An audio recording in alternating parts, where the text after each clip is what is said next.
All right, we're going to get started. So I'll call the meeting to order, and I'm assuming Wayne will be back. So we have two sets of minutes, the organizational minutes to adopt first. Were there any? Oh, I guess I should have warned Todd. Todd, or were we too fast? Sorry. No, you're good. You're good to go. I never shut the live stream off. So. Okay, thank you. Organizational meeting minutes, seeing no concerns. Brian? Motion to approve, please. Brian moves their approval. All in favor? Opposed? Motion is carried. And then on to last council, the 22nd. Anything there? Kelly? Kelly is moving. Motion to approve, yes. Okay, and Anne Marie has her hand. Anne Marie? It's the day to pick on minutes. When you go to number 6, question period, it says no county ratepayers were in attendance, and I don't think that's correct. There were no questions from the public, but we did have, and the one I can think of is Mr. Torkelson for the school. He was in attendance, and there might have been more online.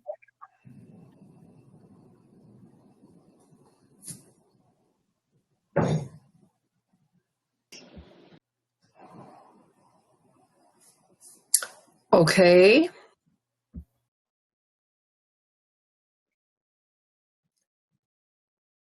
We can't make that correction and duly note in the record that there were some individuals in attendance. Thanks, Anne-Marie. Anything else? So as amended, Madam Reeve. Thank you. All in favor? Opposed? Motion is carried. Are there any post-agenda items today?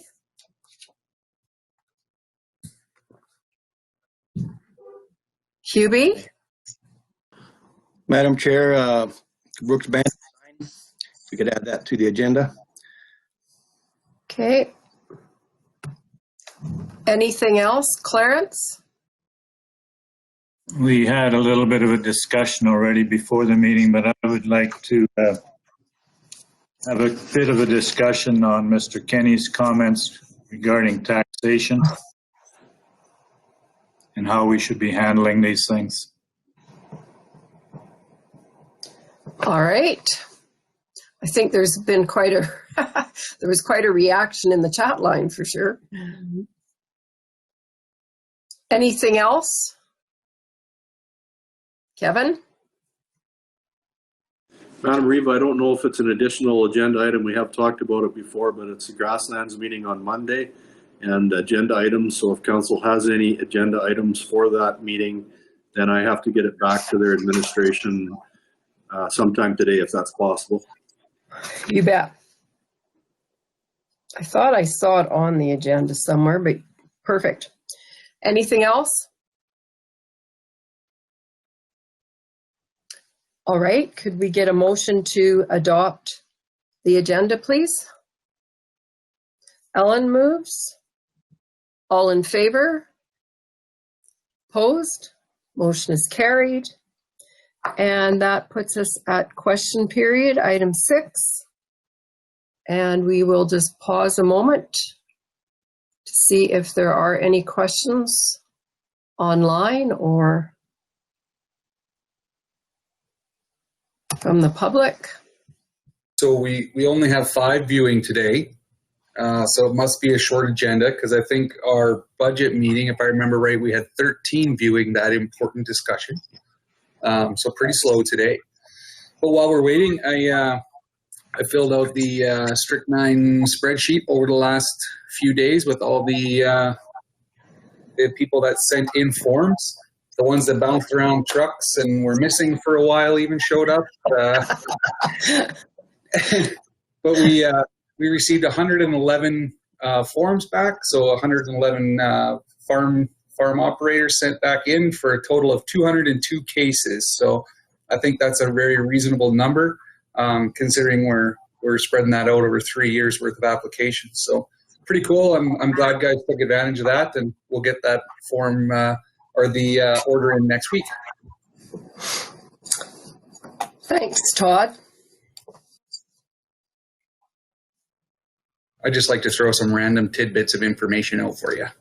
That should become your job. While we're waiting, you have to entertain us or people trying to get a question to us. Sounds good. And as I have mentioned before, I do believe that council would work in a question if someone had one at a later time at our convenience anyhow. So,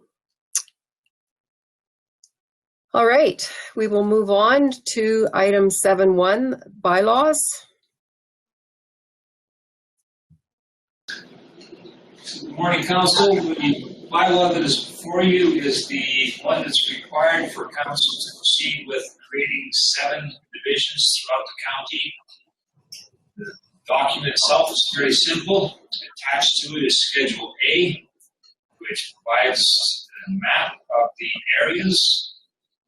We're in a position to give first reading to it today. We have already started the advertising process.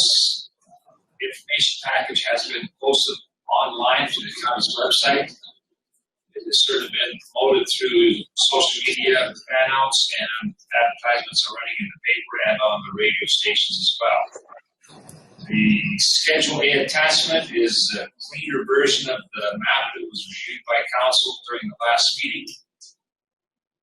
I don't know if there's any questions that you have that you want to raise at this particular time. We are receiving responses back to the survey. So far, we have 23 that have responded to the survey and provided some input for council, and we will be providing an aggregated result of all survey responses for consideration by council during that first meeting in December. Perfect. Kelly. A question. How old was the bylaw that we're replacing this bylaw with, Lane? Actually, we don't have a bylaw that was on the books. The original divisions were set up by Municipal Affairs through an order in council. So there wasn't a previous bylaw that the county had in place. Okay. I will make the motion to approve. Any other questions? This is just some input, and I wondered if, and I'm not sure the process of how this can happen, but just looking at the map that is attached to the bylaw, I wondered if secondary highway 862 could be labeled. Like, there are a number of highways labeled, and I think they really help people to be clear on where the boundaries are. And I don't know if anyone else noticed other highways within their division that might make it clearer to people. But that one stands out because I don't want people to be confused by that north-south boundary, thinking that it is Highway 862, because it is not. So I just wondered if that could be added, or if it's... Yes, we can certainly add some additional clarification on the major highways. Take a look at that one as well. Make sure that that is done. Thank you. Kelly? And along the same lines for clarity, I wondered if anywhere our map is expandable.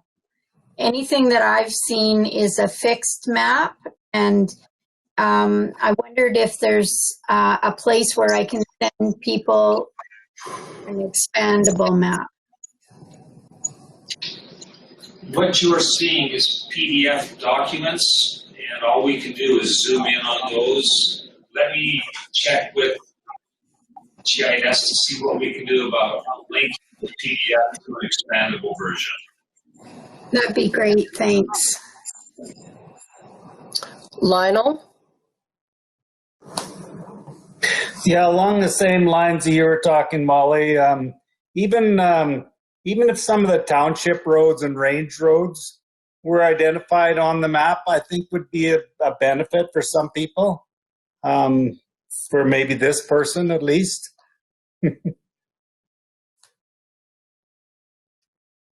No, that's a fair comment. I think that if we're able to link these PDFs to an expandable version, that would provide a significant amount of additional detail that people could review and answer any questions that they might have.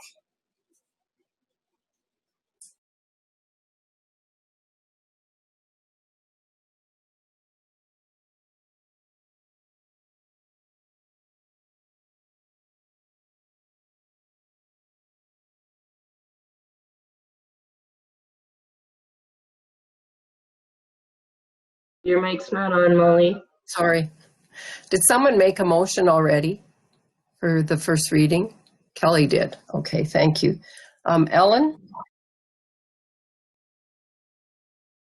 Yes, I had some questions about people that read the Brooks Bulletin, and apparently they didn't see the difference in color between the proposed Division 6 and Division 5, and they didn't understand that that was a separate. They thought it all blended in with the same color. I did point out that it was a little bit separate color, but the newspaper sort of didn't show that very clearly. And also the newspaper, the front page of the newspaper made an error that it said responses have to be in by December the 10th, but in reality, it is December the 2nd, I believe, the end of the day, working day, correct? Correct. We're open to responses by December 2nd. It's December 10th when the bylaw is going to be reviewed by council for second reading.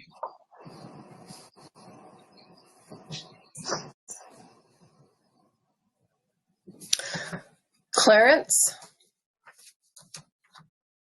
So there are responses. Are they in the form of questions or just suggestions, or what are they?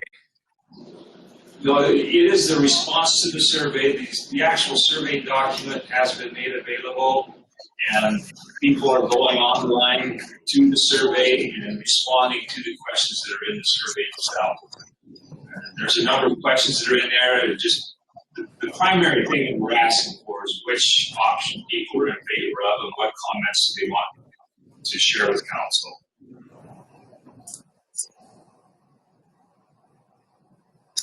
Other questions? Seeing none, all in favor of the motion for the first reading? Opposed? Motion is carried.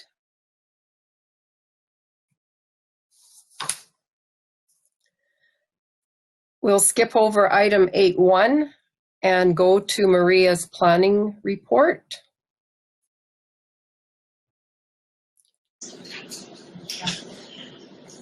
Thank you.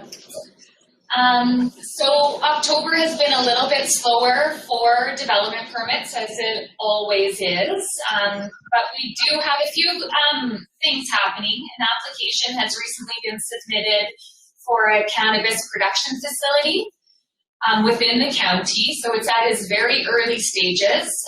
They're just securing a parcel of land, but MPC should see this permit in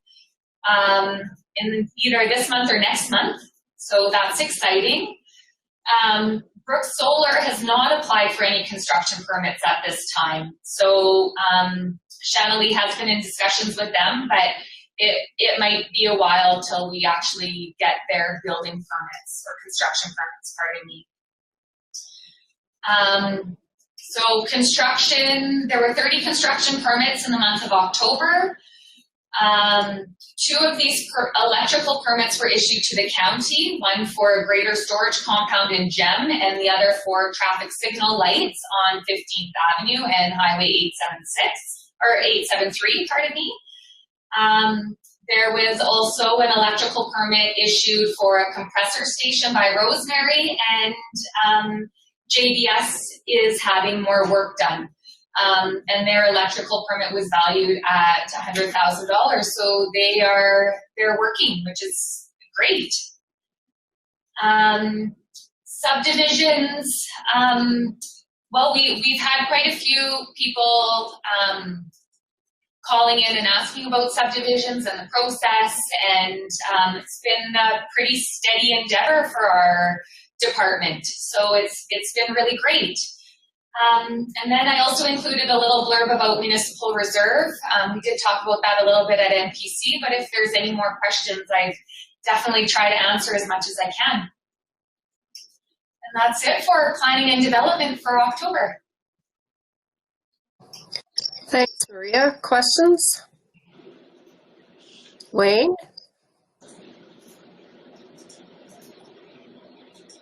No? No? Okay. Seeing no questions, could we get a motion to accept? Or QB moves? All in favor? Opposed? Motion is carried. Cole, are you on the line?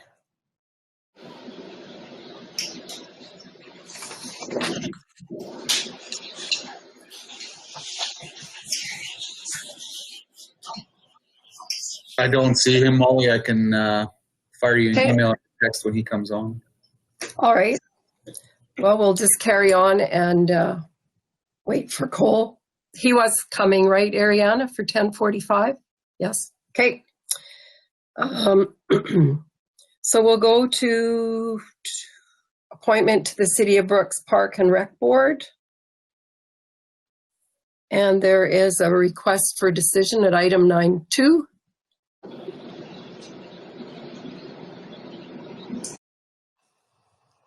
Someone want a motion? Anne-Marie? I'll make the motion to approve. Rhonda is the long distance, the marathon runner, isn't she, Tracy? So that's good to have her on there, and I'll make that motion. Yeah, recognize the Lou part of the name. All right, all in favor? Opposed? Motion is carried. And there is the joint meeting that Kevin referenced. Ariana, or could the item that we are doing, our boundary adjustments, be added to that agenda? Because over the years, Grasslands has been interested in if we ever made adjustments to be included in the information or whatever, the way they are set up.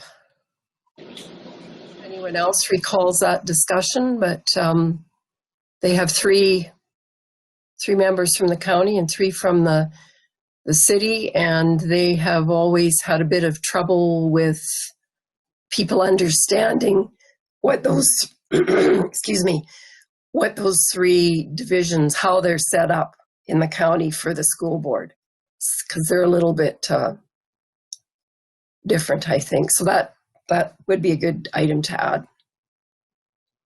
Anything else to add to that? And certainly if someone comes up with something later, I'm sure it will be fine. And that meeting is 6 o'clock on Monday, Zoomed. Clarence? I think it might be good to have on hand with the map where the populations are and how it's working, even though they're all pretty well the same. But I think that's what they would be interested in.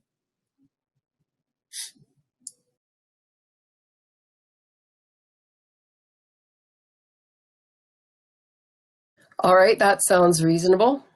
Tracy?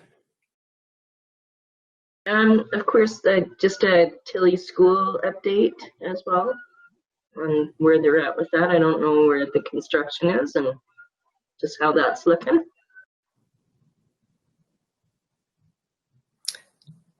There's something else going on, isn't there, too? Is there another school improvement or something in the city? Lyle?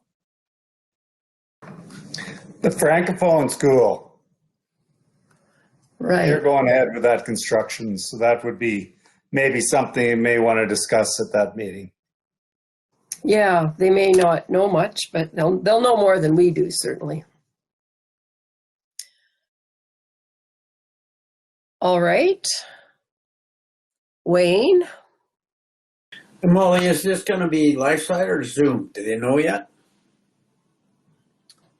The format. We got a link already. Kevin? Yeah, Madam Reeve, it's a Zoom meeting that Grasslands has set up. So I think Ariana sent the calendar invite that should have the link on it if you've accepted it.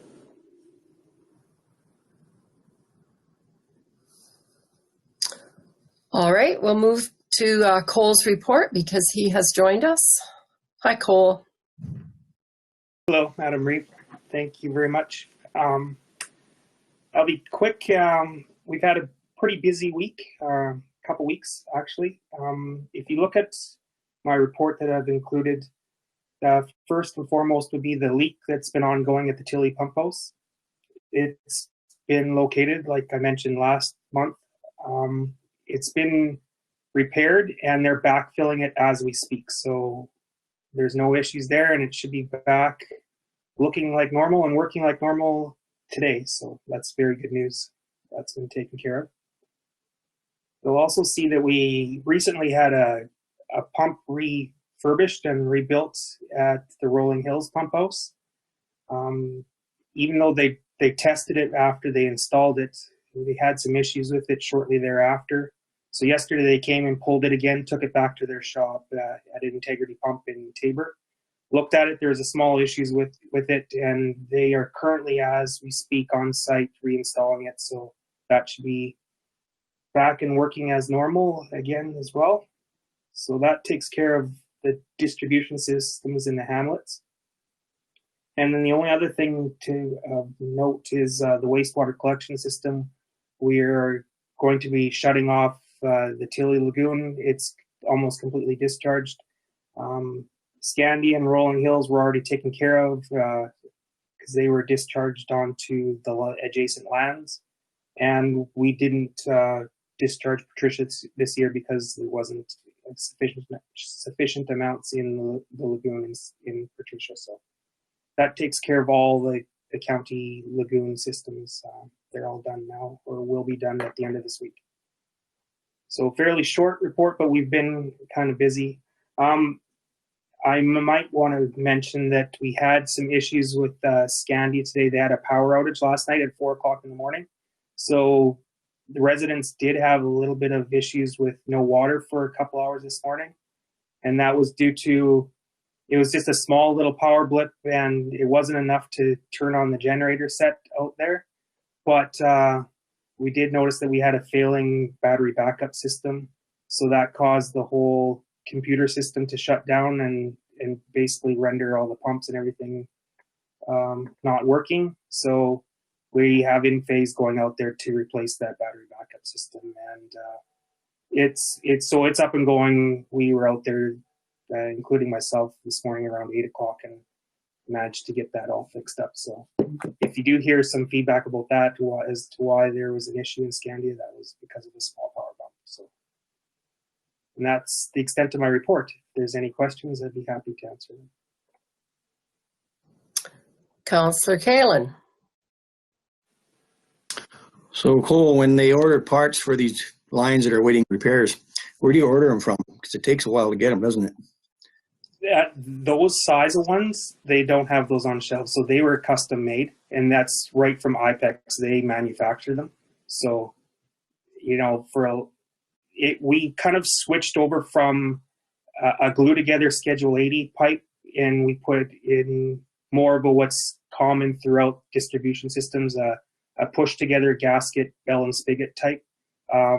That's most common in transmission distribution systems. So it won't be a glue fail anymore. So it looks really good. I've got some pictures and it looks really, really good. So I think going forward, that should alleviate most, if not all, our problems. So fingers crossed it'll be another few decades before we have to dig that up. Yeah, good.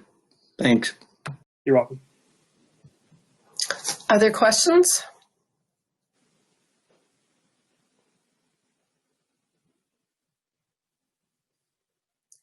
Seeing no other questions. Thanks, Cole. It's nice to have warm weather for fixes these days, at least. Yes, well, we're thankful for that for sure. Yeah. All right, you take care, and we'll see you in a few weeks. You bet. Thank you. All right, we'll move back to our 11 o'clock delegation. Are they online yet? I do not see them. Okay. Todd, you can let me know when they show up. We'll go back to item 9.4 is the Foothills Little Bow meeting date to put in your calendars. Item 9.5 is, I don't know if we want to leave it on the agenda all the time in case there is something that comes along. And I see that our 11 o'clock delegation, I believe, has joined the meeting. Is that accurate, Brian?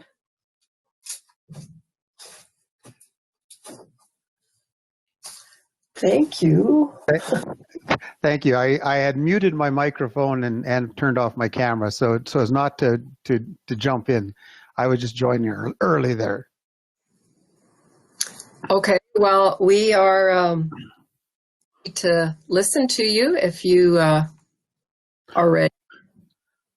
Well, actually, at least one of my colleagues there is planning to join at 11. So this remote thing is a little tricky. I can give him a phone call if you want and see if or do you want to wait just till 11?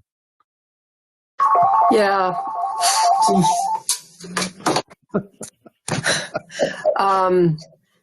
We can definitely just wait until your partner shows up.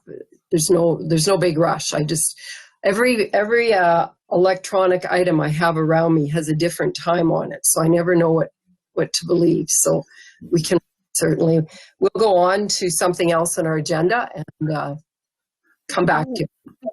Why don't we do that and come back at 11, and I'll just again I'll mute and turn off my camera so I don't appear like I'm in the middle of your meeting. Thank you very much, though. Look forward to talking to you. Okay, absolutely. So we'll go to checks for payment, item 9.6.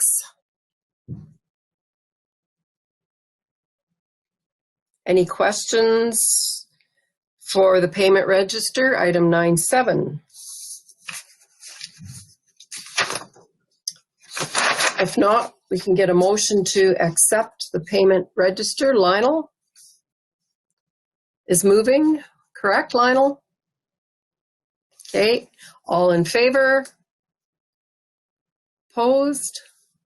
Motion is carried. Any requests for functions of council?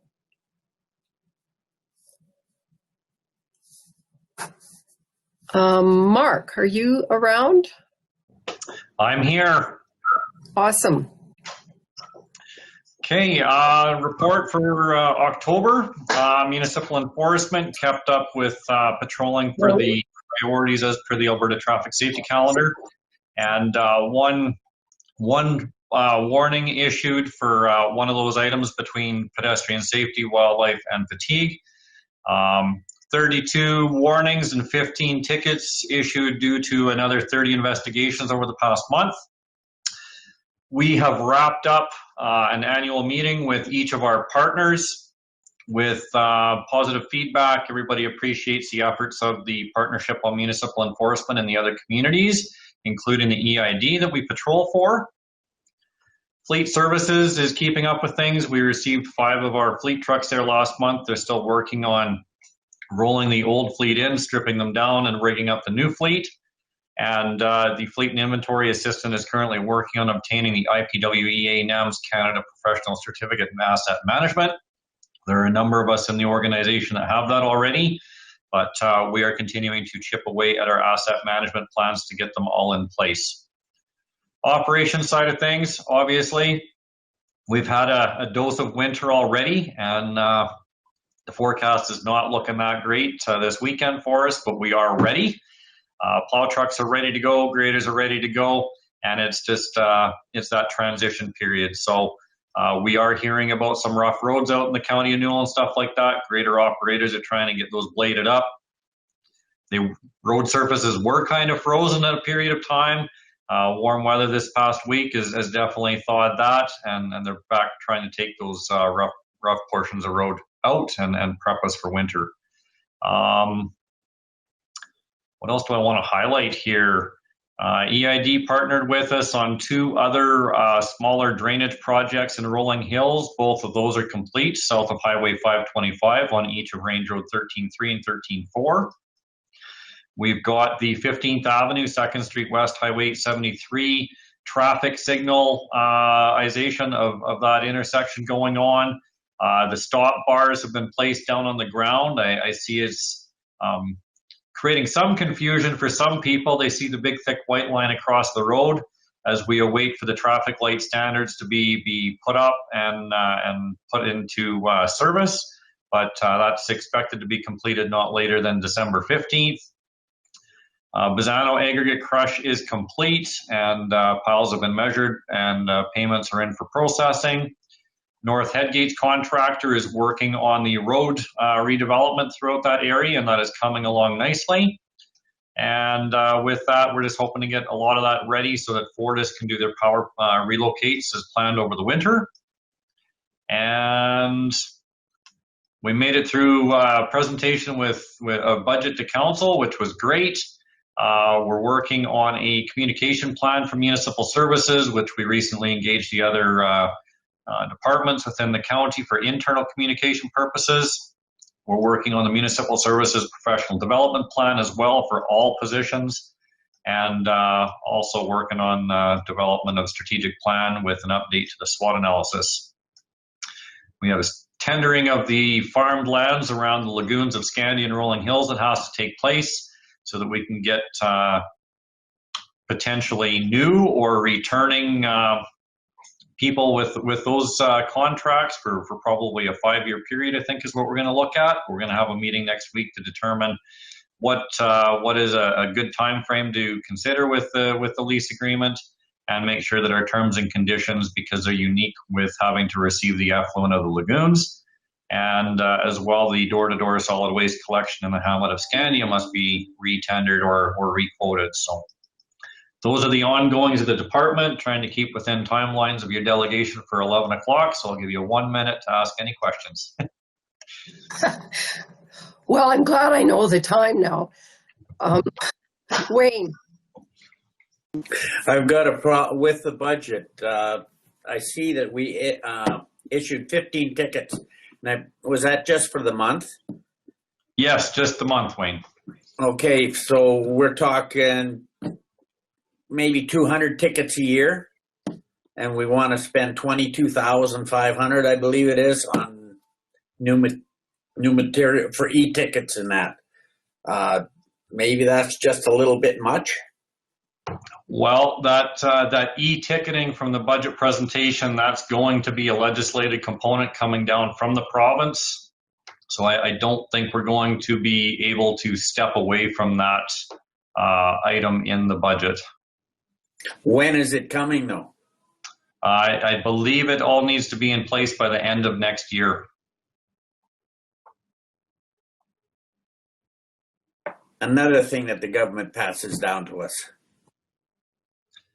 Help streamline the processing of tickets through the courts and whatnot. Yeah, can't really help you with that one, other than you're the political body to lobby. So,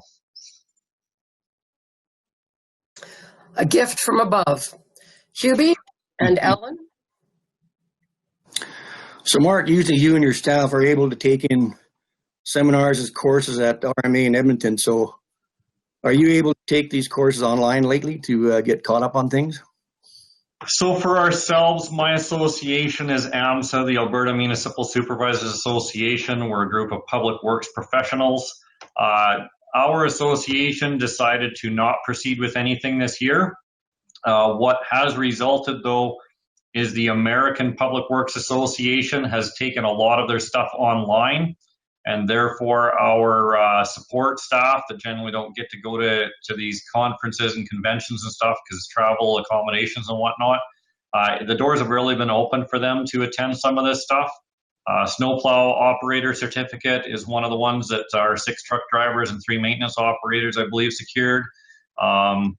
We've been looking at a lot of that.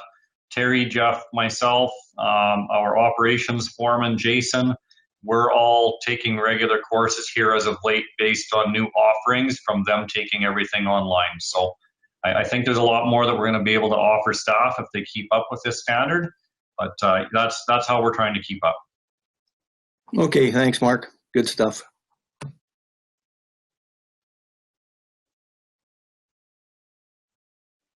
Ellen? Hi, Mark. I was quite interested in both municipal enforcement being to focus, among other things, on wildlife. I'm just wondering if you could elaborate on that a little bit, since I've seen so many deer being hit and on the outside of the road. These priorities, the Alberta Traffic Safety Calendar, anybody can look that up online because that's a provincial calendar that gets created. We try to follow those as best we can rather than recreating new priorities, but if there was ever something council wanted to see, we could look at it. And with that, it's more or less the awareness side of thing of wildlife and whatnot. Definitely in the fall, this is when hunting season opens up for the province. And there's people that are slow-moving vehicles. More of the game animals are getting pushed around out of where they naturally used to bed and call home and stuff. And people just need to be more aware of their surroundings and what they might be encountering. You're also losing daylight hours right now, so wildlife moving at different times of the day due to time change for us, but not necessarily due to sunrise, sunset on I guess the environmental perspective or global perspective of things. They just kind of stick with the routine. So it's an awareness thing with the wildlife. But on top of that, we do have the partner of the Eastern Irrigation District. And so officers are out on EID land, ensuring that people using those lands are sticking to the trails and not going off trail. They have designated routes that you need to adhere to and enforcing those sorts of things for them for trespass and stuff. Thanks, Mark. Welcome. And we appreciate their work, Mark, or the Finnegan Vigilante Group would be taking over probably. Thank you, Mark. And I also would like to mention that Mark was one of my silent partners when I was working on the nomination for Kevin's Award, who I got some info from, as well as Roberta and Natalie. And as I see them, I will also thank them. So I don't want to be totally blamed for everything by Mr. Stevenson as far as what was written. So thanks, Mark. Not a problem. Just if council could give a motion on both reports, I'll get out of your way and let you get to your delegation. That would be great. All right, Ellen. Ellen moves that. All in favor? Opposed? That motion is carried. And indeed, I do know that I believe Mr. Baden and Mr. Beets are both on line with us now, so I will invite them to join us, and maybe we'll just do a quick round of introductions once they show up on screen. Have you got me now? Yeah. Thank you. Council, perhaps I'll just let you go by division. and introduce yourself. Of course, I'm Molly Douglas, Brian, from Div 9, the GEM area of the county. And I do recall that Brian has been a delegation to us before, some of us who've been around for perhaps too long. So you might remember him. So I'll go to Div 1. Div 1, Clarence Amulon, and I live in Rolling Hills. Good morning, Brian. It's Hubie Callan here, Division 2 in the Tilly area. Good morning. Good morning, Anne Marie Phillipson, Patricia area. Good morning, it's Wayne Hammergan. We talked. I'm from Division 4. Good morning. I'm Tracy Fife, Division 5, Castles, Antelope Creek, Lake Mill Resort areas.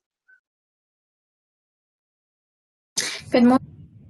I'm Kelly Chrisman. I'm from the west side of the county. 6. Good morning. I am Ellen Andra, and I represent the countryside around the village of Rosemary. Good morning. Brian DeJong, represent the area around Dutchess.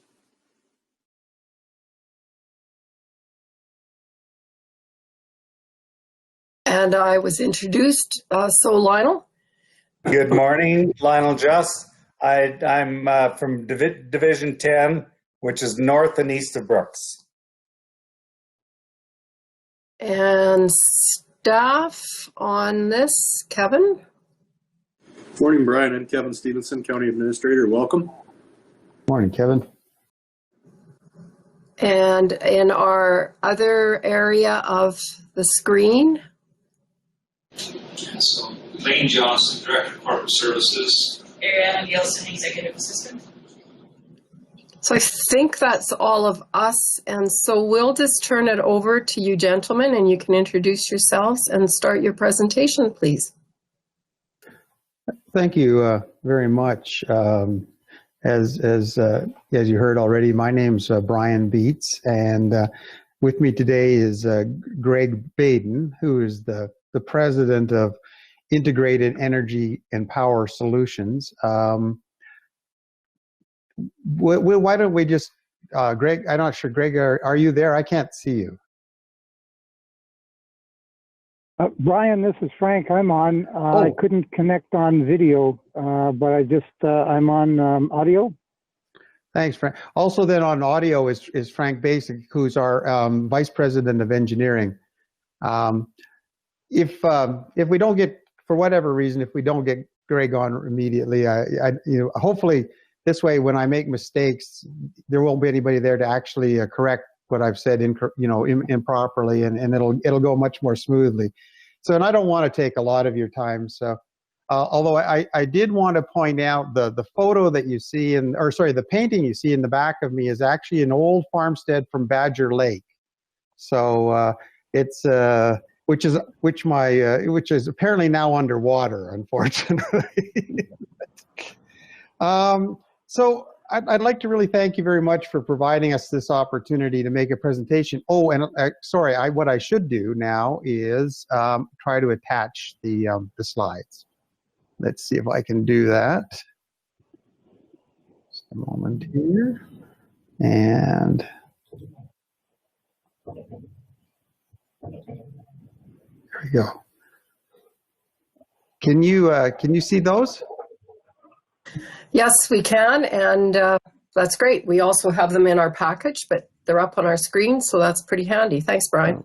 Thank you. Well, and it is interesting when we practiced the other day with Alina that we found that there's something in here that will actually record what I am saying and type it on the bottom of the slides. And believe me, that is very disconcerting when that happens. See your own words coming back to you. So anyway, thank you very much for the opportunity, and I'll just quickly go to our second slide. So what are our objectives today? They're really quite simple. Our first objective is to introduce ourselves and our project to you as the senior representatives of the County of Newell. It's important to note that this is our first formal outreach to the public in Newell, but it's going to be only one of many. And for us, effective engagement is just an absolutely critical part of what we're trying to do. And we plan to try to use every contact we make as an opportunity to learn how to do it better. So our second objective, excuse me, is to begin to really better understand your communication needs. And in particular, we'd love to hear from you both today and all the way through this process as to who we should talk to, when we should talk to them, and how we should talk to them. So the other thing we'd like to learn a little bit more, and again, it doesn't have to be today, but just to introduce that we're interested in this, is learning more about your own approval process, and in particular, the information requirements that your staff are going to need to be able to review this project and ultimately say yay or nay to what we're proposing. Again, don't expect to answer all those questions today, but we'd very much hope that to put in place the beginnings of a process for doing that. So what or who then is IEPS? Okay, we're a very small development company that is focused on providing Alberta industry with the tools that they need to succeed in what is today's really challenging environment and business conditions. And for some, climate change is, of course, a challenge, but for us, it's also an opportunity. And this opportunity is the focus of IEPS. And going back to people that have been around a little too long, Molly, Greg, Frank, and I collectively have well over 100 years of combined experience in the design and delivery of environmental and energy projects. And that is a very frightening number to write down, believe me.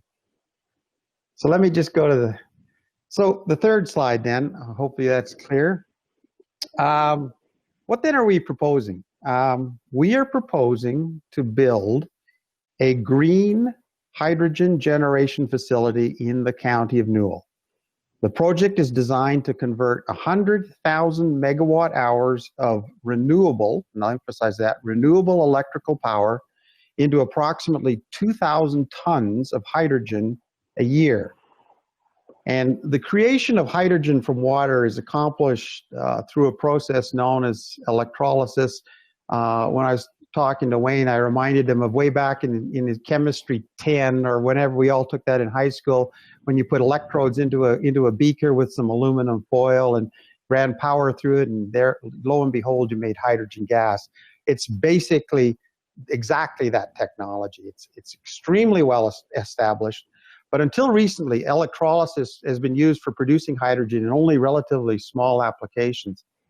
However, there have been some massive and recent advances that have significantly reduced its costs and increased scalability, and the use of electrolysis to process renewable power in general, in particular rather, has really expanded around the world. Not so much Canada yet, but it is a huge undertaking in Europe, Australia, Southeast Asia. The other thing, green hydrogen then is produced when, in picking your power source, you intentionally pick renewable power to make the hydrogen, renewable or zero carbon power. This green hydrogen is increasingly attractive to a number of industries that are both seeking to reduce their own carbon footprints and or develop new green product lines. I'm sure most of you have read a lot of the media attention that has gone to the Alberta government and its new policies, and they are now strongly supporting the growth of hydrogen production. And interestingly, Southern Alberta's fertilizer and petrochemical industries already use large amounts of hydrogen as feedstock. And not only that, there is a really rapidly growing demand for green hydrogen as a transportation fuel. Let me just quickly turn to our proposed location. Some of you will probably recognize the picture of Kitsim Reservoir from a distance. Our plan is currently to locate the plant just south of Highway 539 off to the west of 36 and west of the Kitsim Reservoir. The actual plant itself is actually quite small, probably 2 to 4 acres, and we're seeking to lease about 5 acres, possibly from the EID, although we'll also have some conversations with 1 or 2 local landowners. The preferred site out there has very few neighbors, And because there's virtually no noise from the facility and minimal traffic, there'll be very little impact on them or on any county infrastructure.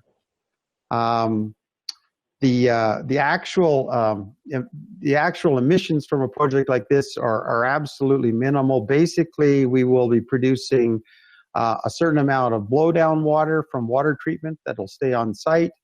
We will have some very, very minor amounts of fugitive emissions of hydrogen gas, which immediately just goes straight up into the air, and some water vapor from the cooling process.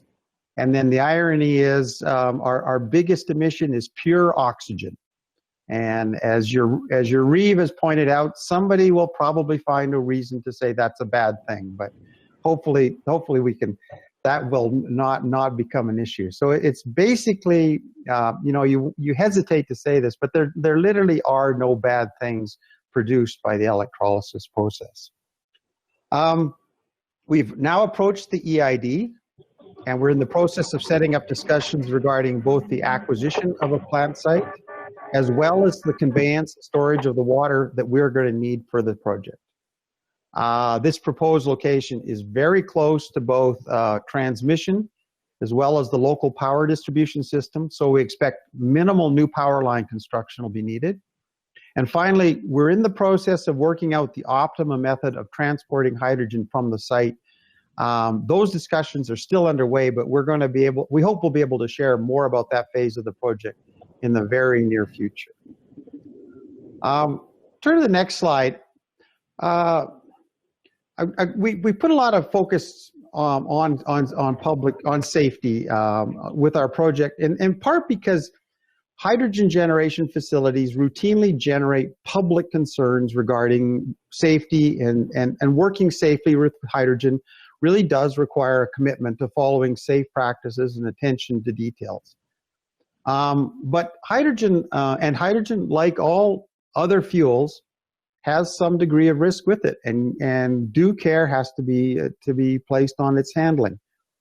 Although it's both non-toxic and non-corrosive, it can induce metal fatigue in some forms of steel pipe and associated welded joints. So you have to watch your metallurgy.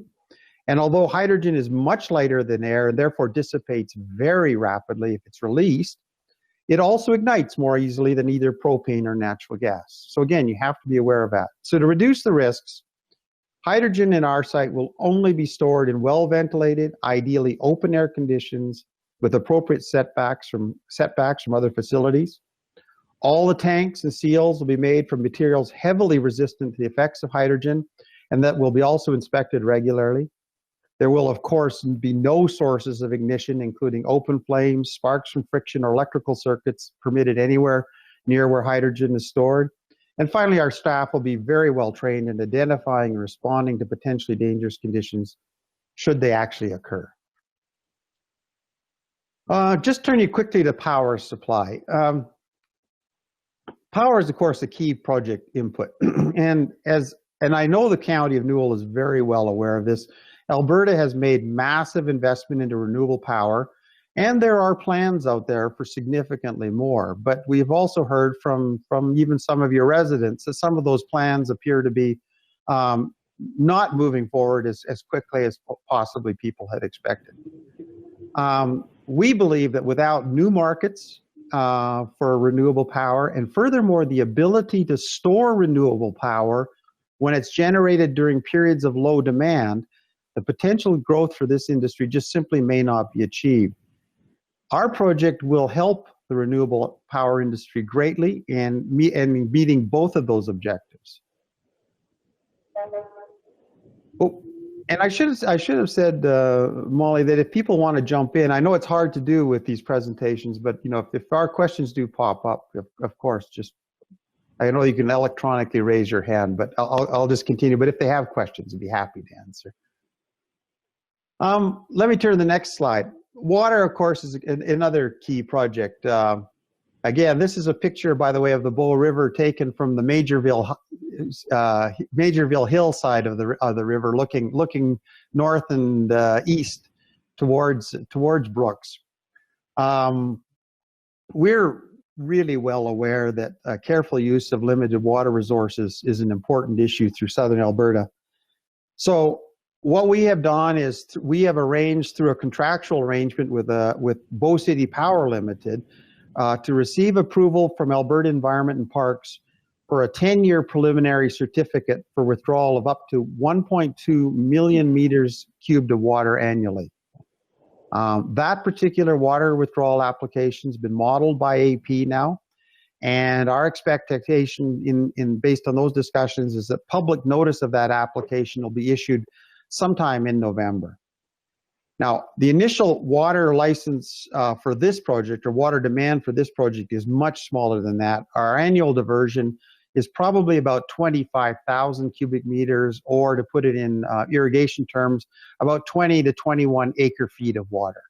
When I mentioned the size to the EID, there was actually a little bit of chuckling on their other end. Apparently 21 acre feet is not considered a massive amount of water in terms of the of what is the normal volumes that the EID does use or move. So if a water conveyance agreement can be negotiated with the EID, and we're increasingly comfortable that it can, what we plan to do is have the required water carried to our site through the existing EID system. And furthermore, we'd like to work with the EID and use Kitsim Reservoir as an existing storage site.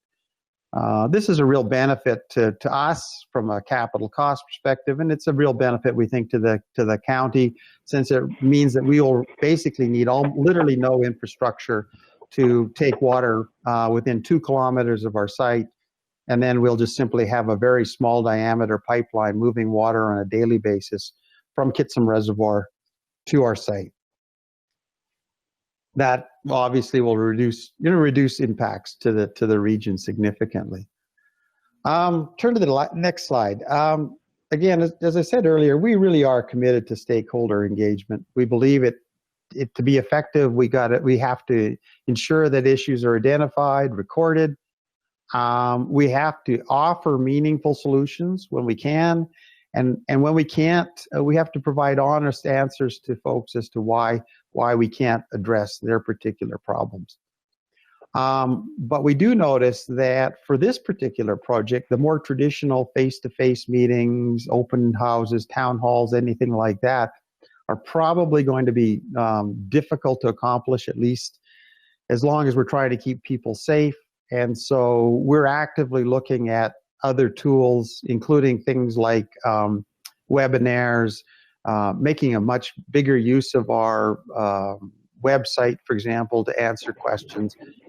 We just think that a lot of this, unfortunately, will have to be done electronically until we get a green light from the province that public meetings are open again.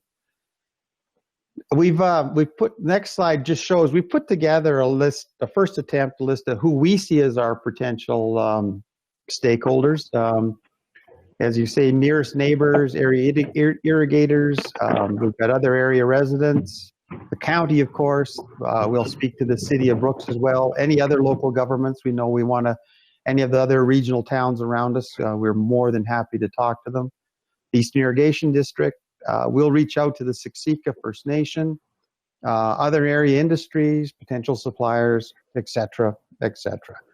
So if that's our first list, and again, anytime if somebody's name or a group pops into your radar, because we know you have your fingers on the pulse of the county, please don't hesitate and say, by the way, Brian, you really need to go out and talk to so-and-so because they've got some legitimate concerns, and particularly if you don't have the answers to their questions. Those are the people we'd really like to be able to know about and reach out to.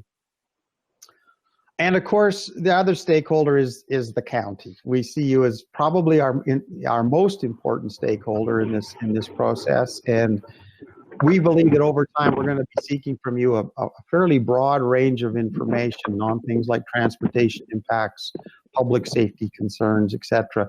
So at some point or another, we'd also like your advice on who the key contact points within the county are, so that we can make sure that dialogue takes place effectively.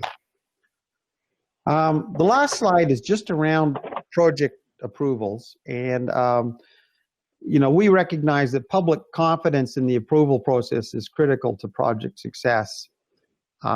We also recognize that if we expect a timely approval from the county or any other regulator, it's incumbent on us to provide you with timely and complete information. And this is something we're really committed to. Of interest, I think, to the county, in reviewing the project against current rules, it appears that there are only 3 provincial applications required. There is no specific facility application. There is one for the water license, one for a pipeline application, and one interconnection application. But those are the only 3. Now, all 3 of those can potentially engender a public process, but it's less certain whether any of them actually would trigger any sort of public review. So ultimately, the county's development approval process may be one of the more significant ones in this case. And so again, we want to make sure that you have the information that you need to review the project. So thank you again for your time and attention. There's a few more slides in your deck that give you a little bit of background, everything you'd never wanted to know about electrolysis and what's green, gray, and blue hydrogen, etc. But they're there for your information. But if you have any questions on those, don't hesitate. So I'll turn the floor back to you. And Brian DeJong has a question. Well, I actually have 4. Thank you very much for your information, Brian. Some of them are just for my own personal curiosity, and some are regarding council's, my position as councillor here as far as the project. And so my first question is, so if you're using, what's the net energy that hydrogen would be used? And by that I mean if you used 10 megawatts to produce hydrogen, and then you turned around and used that hydrogen at a different location to create electrical energy, what would be the net? Like, would it produce more energy than it's consuming to produce hydrogen, or is there a difference? Oh, yeah, I'll start, and Greg will correct me because this is probably, but my understanding is, so when we convert renewable power to hydrogen, there is a net energy loss. It's about an 80%, it's actually relatively efficient to be about an 80% conversion efficiency. Then if you turned around and used hydrogen in some form of thermal power generation, you would again lose energy. And Greg, I don't know, or Frank, I don't know exactly what that energy loss would be, but it would probably be again in the order of that sort of another 20 to 30%. It's just basic physics. Every time you convert from one form of energy to another, there is a net energy loss. Okay, thank you. My next question is regarding the water license. And maybe I just wasn't clear on what you did. You talked about a Bow City component. Are you going to be using their water license under their water license, or just the EID as a transmission? And the reason I asked that, I sit on Bow River Basin Council, and as many of the people around here are aware, that it's a closed basin, so there is no more water licenses that get issued on the Bow. So I was curious about that, and maybe just clarify that for me. Yeah, and it is a little bit confusing, and I can understand why it's not as clear as it should be. So Bow City Power Limited actually had a water license application dating back to 2000, and so 2002, pre-moratorium, and has subsequently been working with Alberta Environment to amend that water license application, reducing it substantially from about 18 million meters cubed to 1.2 million meters cubed for the purposes of producing power and producing hydrogen. That's the application that is going to go forward for public notice in the next month or so. That's the application that's been modeled. IEPS is then in turn contracting with Bow City Power to make use of that water for the specific purposes as stated in the license, i.e. the power for, in this case, for hydrogen production. And the actual conveyance agreements are likely to be between IEPS and the EID. So the IEPS will enter a conveyance agreement with the EID to move water that's licensed through Bow City Power to the site.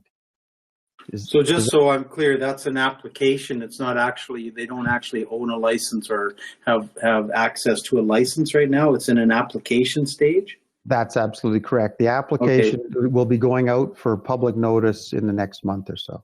Do you see that as a major hurdle because of the closed basin? Based on the discussions with Alberta Environment, no, because this was a pre-moratorium application. It's always that volume of water was always modeled by Alberta Environment when they right up through to 2006 when the decision was made to close the basin.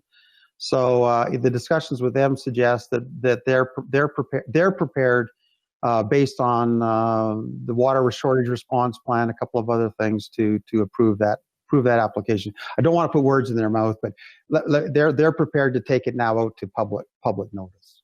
Okay, thank you. So if I may continue, Madam Reeve, I've got two more questions. Is that okay? I'll just continue. Okay, I have one is on the scalability. Is this project scalable to a larger degree, or is it? Is this the model that you would be working with over a longer period of time? One of the tremendous benefits of the electrolyzer technology is, in fact, its scalability. So our initial size is probably, in fact, we originally talked about a 10 megawatt unit. We've already started to scale that up to probably more likely to about 17. We have designed everything, though, around at this site to a project size up to potentially 450 megawatts of electrolytic capability. So it's eminently scalable. Okay, thanks. And my last question is, do you have, does IEPS have other projects in not only perhaps Canada or worldwide that a person could reference in order to find out your expertise and not only the ability for you to complete this, I guess? Frank or Greg, do you want to answer that question? I can. This is. Oh, Frank? Yeah, this is Frank. I met Brian about 3 years ago, but I've known Greg for over 20 years.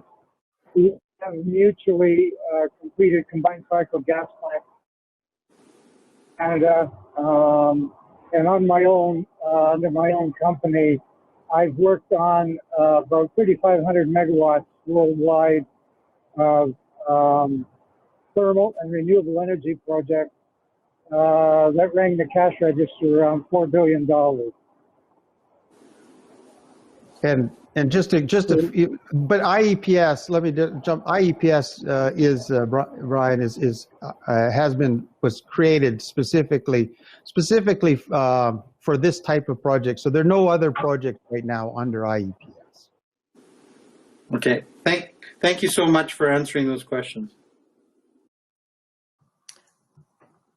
I'm not very tech savvy, but Brian, could you get rid of your slide deck so I can see our councillors' faces again? Okay, I'm not that tech. Let me just see what happened. Oops.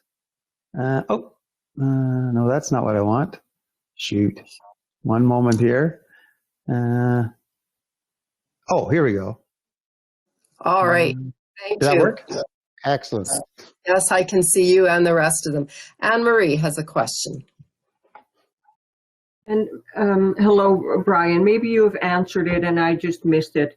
But you talked about other regulators being involved. And I was wondering if the Alberta Utilities Commission needs to give you approval. We'd looked at that. We do not believe we fall under the Hydroelectric Act. So we don't believe our project per se needs an approval from the AUC. However, the Alberta Electrical System Operator does have to apply to the AUC for an interconnection approval. So it will be an indirect approval from the AUC for our ability to interconnect with the system. Lionel and Wayne and Ellen. Good morning. Well, it's sure refreshing to hear somebody building instead of tearing down. We've heard so many bad reports lately about companies shutting down and whatnot. So this is very refreshing in my mind. I do have one question about the water. So in the process, you're going to break the water down into its components. And does that mean that water is gone then? I'm not familiar enough with the process, I guess, of how it works. No, you're absolutely right, Noel. Water is a pure feedstock into the process, and when we're done, it will be converted into hydrogen, into oxygen. At some point or another, that hydrogen will be either, if it's burned, it will then combine with oxygen and become water again. If it's combined with fertilizer, it'll go into the ground. At some point or another, it will break up. So, but in terms of the actual water itself, at that point in time, it's converted back into its original constituent elements.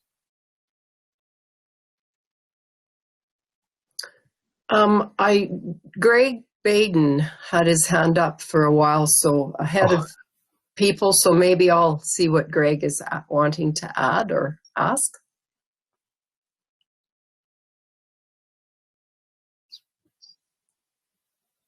Can you hear me, Greg?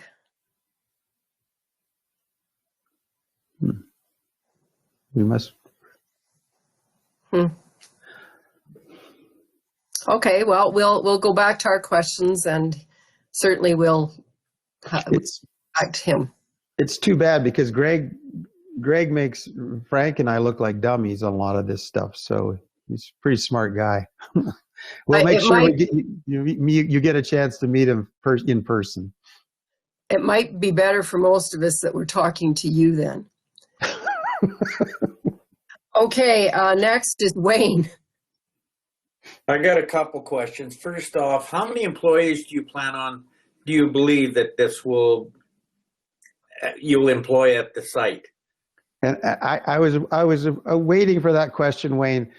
This is not a high employment type of facility. This thing will probably have one person necessary to maintain the site. And it's one job. It is one job. And I know the county will be generous with its tax hit on us, right? Right. Another question is, we hear that renewable energy is not, how do you put this, reliable. If we have a snowstorm or it's cloudy for a week, as it's not very bright today, you will be drawing on traditional power sources, I imagine. Yes and no. You're right. Renewable power, I mean, that's the fundamental problem renewable power has, that it's dependent on things that they can't control. There'll be a couple of things. First of all, we'll have the ability to contract with multiple renewable power sources. So we're not locked into any one. So to the degree we can, we will try to make sure we have as many sources as possible so that we can be using renewable power exclusively. The second option we do have, though, is what are called renewable energy certificates. And so our thinking is these are certificates that one can actually buy from renewable power companies that basically when you have to use power from, say, a gas-fired power generator, then you can apply these renewable energy certificates and the value of them, the cost of them, so that you can then in turn tell your customers that no, again, this truly is green power, because we've paid for those emissions earlier in the process. Thank you. Ellen. Well, my question was just asked by Wayne about the employment. However, so let's say the energy that has been produced, what can it be used for? Is it going to it, or how does that work? Where is it going to go, if you will? Well, so there's a number of markets for the energy. So, for example, and our initial plant is actually quite small, really small relative to existing plants that use hydrogen. So I'll just use, there's the major, for example, the major fertilizer plants, which are just down the road, and they currently make hydrogen out of natural gas. So what they can do is substitute, if they want to reduce their carbon footprint, they can reduce that by simply substituting increasing amounts of green hydrogen. In fact, when I use the term green, by the way, I know that term gets bandied about all the time. Things are green, da-da-da-da. Actually, with hydrogen, it actually is a specific defined term. Oops. I don't know why I'm getting... Oh, there's Greg. Hi, Greg. Sorry, Greg, I have you muted because you were creating some feedback. So maybe Brian, you might have to turn off when Greg is chatting. Sorry about that. Oh, okay. Just your mute, that's all. So,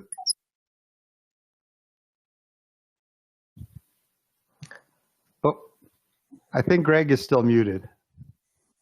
He's good. He's on his own now. He can unmute himself. Okay. My apologies. I hope you can hear me now.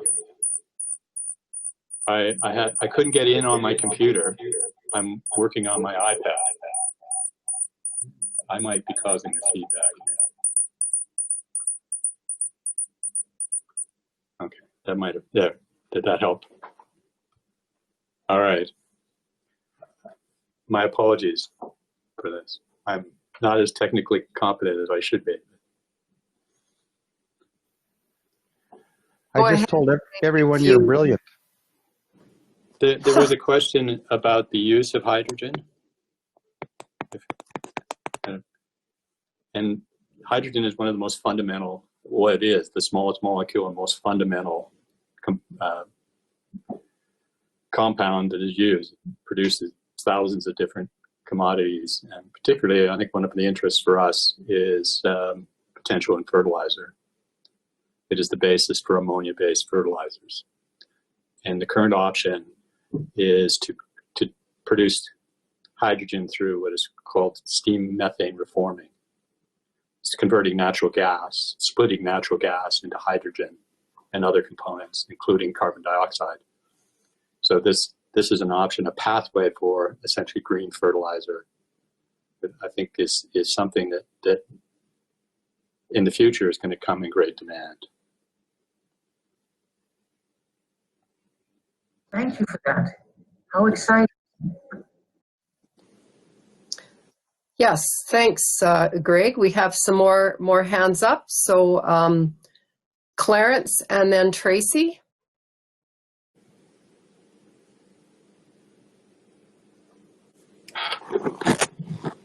Excuse me. I have a couple of questions. I guess the first thing, I know you said it, but what does IEPS stand for? Integrated Energy and Power Solutions. Okay. I missed the power. Thank you very much. Our interest. What made you choose this site? What made you choose the County of Newell? I was asked that question once before. And I hope you guys won't think I'm sucking up, because I'm not. But the County of Newell actually, I think, is not as recognized as it should be for just how entrepreneurial the whole county is. There's actually an amazing amount of development here, and you guys are have always been open to different types of development and future development. So there's that on the broad general sense. From a more specific focus, that particular site right down there south of town has some real interesting long-term advantages. We had the question, of course, about how scalable is this facility. So if we ultimately are as successful as we hope to be, and like all developers, we tend to dream a bit, but if we are successful, there is access to electrical power in that area south of Brooks that is really second to none in the province. Both AC and even DC power potentially, if that should prove to be a case. The third one is again water access. Again, we could be sort of almost anywhere, I guess, along the EID system. But that particular location down there sort of offers a really nice combination of easy access to power, really short access to water, and potentially, and again, a really nice site for future development.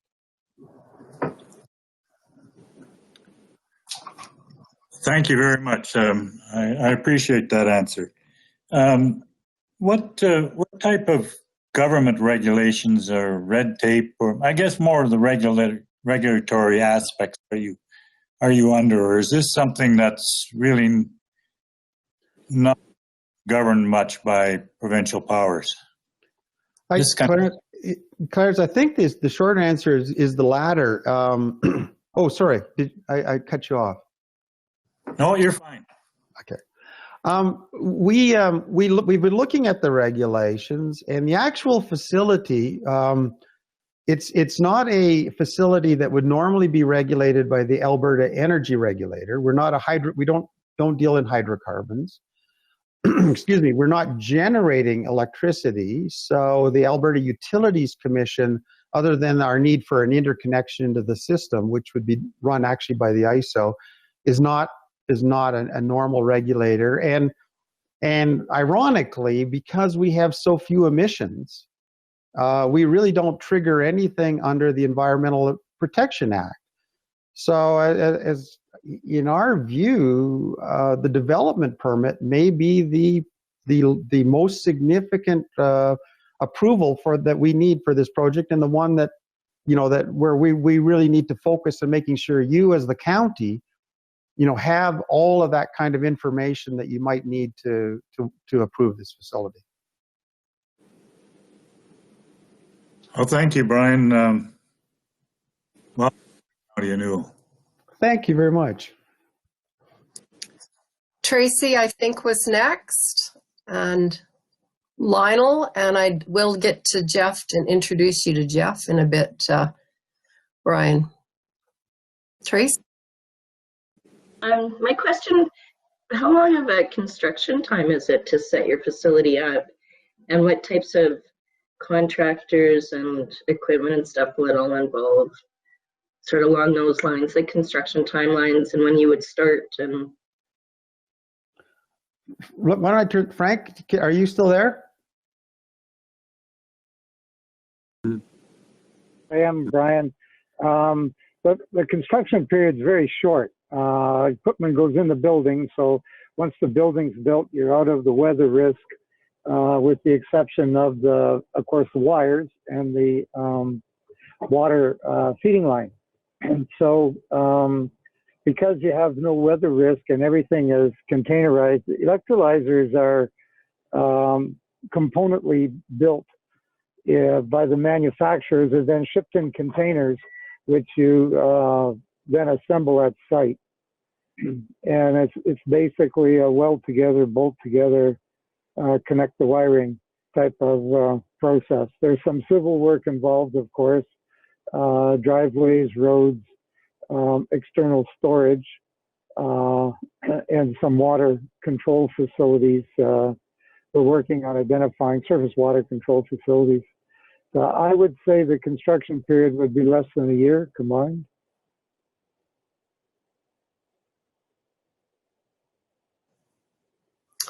All right. Lionel. Yes. Talk about water, and I'm going to go back there. So if you're breaking the water down to its basic components, can you use brackish or contaminated water? I'm associated with a landfill, and we have leachate from the cells that we have to dispose of. Is it possible to use that type of water and not bother your process? I'll let Frank answer that one as well. Our feed water has to be what's termed demineralized or quality water. It has to have hardness removed and organics removed. So brackish water requires at least ozonization to the superoxidant of ozone to clean it up, to create the ability for it to be feed water, which unfortunately adds significant electrical load to the facility. I appreciate that question, and I'd like to be able to consider it, Brian, and respond back to you for the council.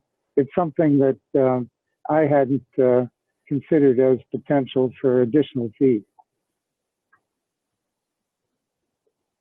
Well, Zach, we'll get back. So we'll get back to you, Lionel, then on that one. That's a good question. Thank you very much. That is an excellent question, Lionel.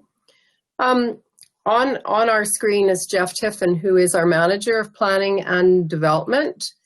And so, Brian and Greg, I just wanted him maybe to say hi to you. And if you had any off-the-cuff questions or information that you wanted regarding planning and development today, I don't want to put anybody on the spot, but just to make the contact at least. Hi, Jeff. Hi, thanks for that, Molly. Jeff Tiffin, Molly mentioned Manager of Planning and Development and Engineering, and I believe I see Maria Jackson sitting there waving in the county staff window. She's our Supervisor of Planning and Development, and she'll probably be your best contact to begin the process, and her and Channelie can work through it. Really exciting concept. From what I can gather, it looks like agriculturally zoned land south of Highway 539 and west of Kitsim. Without knowing an exact location, the only thing that I can think of that maybe is left out is making that contact to Alberta Transportation. Depending on the proximity to the highway, they may also require a roadside development permit be put in place, but that's not a very onerous process. Yeah, and if you have any questions for us, you can feel free to contact myself or Maria anytime and bounce it off us. Very exciting stuff. Jeff, that's fantastic. Thank you. In fact, we've had quite a bit of discussion around location in terms of, right now we expect very minimal truck traffic, but it's possible.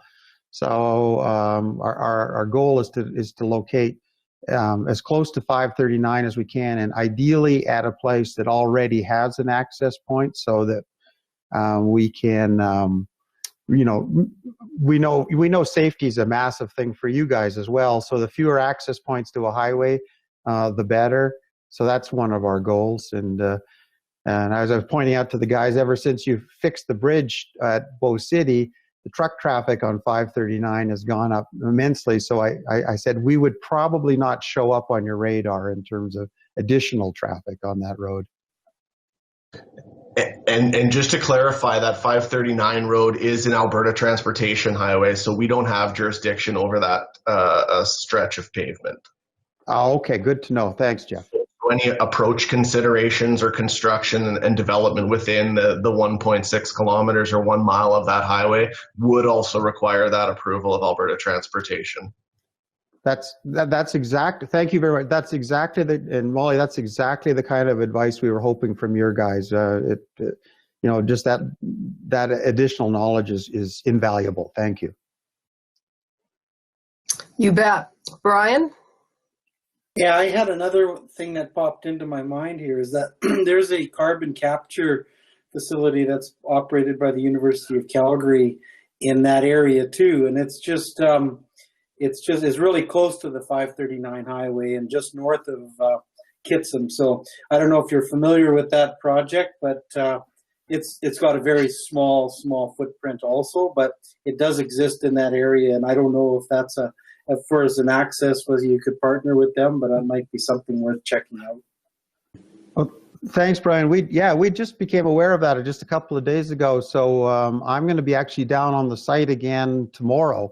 So we'll keep our eyes out for that, and we're wide open to anything that we can do that will let us work in cooperatively with something else that's already in place. We'll make every effort to do that if we possibly can. It looks like Newell may become like the center of renewable technologies for the province of Alberta. Yeah, that's an interesting project. That carbon capture project was written up in an international journal, the Journal of Carbon Capture Journal. It was just in this month's edition. That's how we found it. It was an interesting project. Yeah, and they've been connected with various universities and learning institutions throughout the world, using that as a base for their research. So it's getting better known all the time, and it's small scale, and it is research, but it is something it's interesting in that same sense. But every time they come and talk to us, we remind them that they are in the county of Newell, because they usually reference themselves as the Brooks Carbon Capture Management. We bug them all the time. So, well, and you know me well enough, Molly, to know that will never happen in our case. Yes. The Calverts, the Andrews, and the Ketchmarks would never forgive me. Gotcha. Okay. Seeing no other council questions, gentlemen online, anything else to add before we end this discussion? Not for me, Greg, Frank. I appreciate the opportunity to come and chat. Thank you. Yes, appreciate your time and comments and queries. Thank you. My only last comment will be is what we will do is, because we'll make sure the county is well aware of our discussions with the EID, because the two organizations are so interlocked in your own operations, and our need to work with the EID is so essential, or to work successfully with the EID is so important to us. We'll just make sure we keep you apprised of all of those discussions and anything else that's happening as well. Sounds good. Be a good topic for discussion when we have our next joint meeting with the EID as well. Sounds great. Very much, Brian, Greg, and Frank, and have a good rest of the day. Thank you very much, and I look forward to the day we don't have to do it electronically. So do we, definitely. Thanks a lot. Take care. Bye-bye. Bye-bye. So, Council, do you want to forge through the last few items on the agenda? I think they're not that heavy duty that we need to come back for 1 o'clock. What do you think? Yes, I'm getting the thumbs up. I believe we're at post agenda, and so Hubie. Brooks Bandits signs update. Thank you, Madam Chair. As we recall, back in January, Council had the idea of remembering our Brooks Bandits team as being the 2019 Canadian champions. So we wanted to honor them and put some signs up on the highways just coming into our county to recognize them. So we contacted Brooks Bandits people, and they came into our meeting, and I think we had the meeting in February 20th, somewhere in there. And we gave the proposal to them, and they were quite happy with the idea. And we passed the motion made by Brian DeJong to expend $10,000 on this project. So I got together with Jeff and we planned it out. We drove through the county for a day and looked at the sites, talked to landowners and made connections with them. And then Jeff said we should contact Alberta Transportation, let them know what we're doing with these signs. And then COVID came, so that kind of slowed things down. And then Jeff got a message from Alberta Transportation, I believe it was Aaliyah, which kind of put the kibosh in it. So we had to think of a new design or what to do. And so we could still put the sign on the county sign on the edges of our area. And so I'll leave it up to Jeff to finish the explanation about Alberta Transportation. Good morning, all. So Hubie pretty much hit the nail right on the head. I had previously been working on another sign project in conjunction with Canadian Badlands for signs adjacent to Alberta Transportation right-of-ways between Dinosaur Provincial Park and the Royal Tyrrell Museum. At that time, we had dealt a lot with signage in the right-of-ways, signage out of the right-of-ways, and at one point we had talked with Alberta Transportation, and it was going to be allowable to install some signs outside the right-of-way on private landowners' land to depict these things. That project has since evolved, and they're actually finally going to install the signs inside the right-of-way, which is really fantastic and exciting.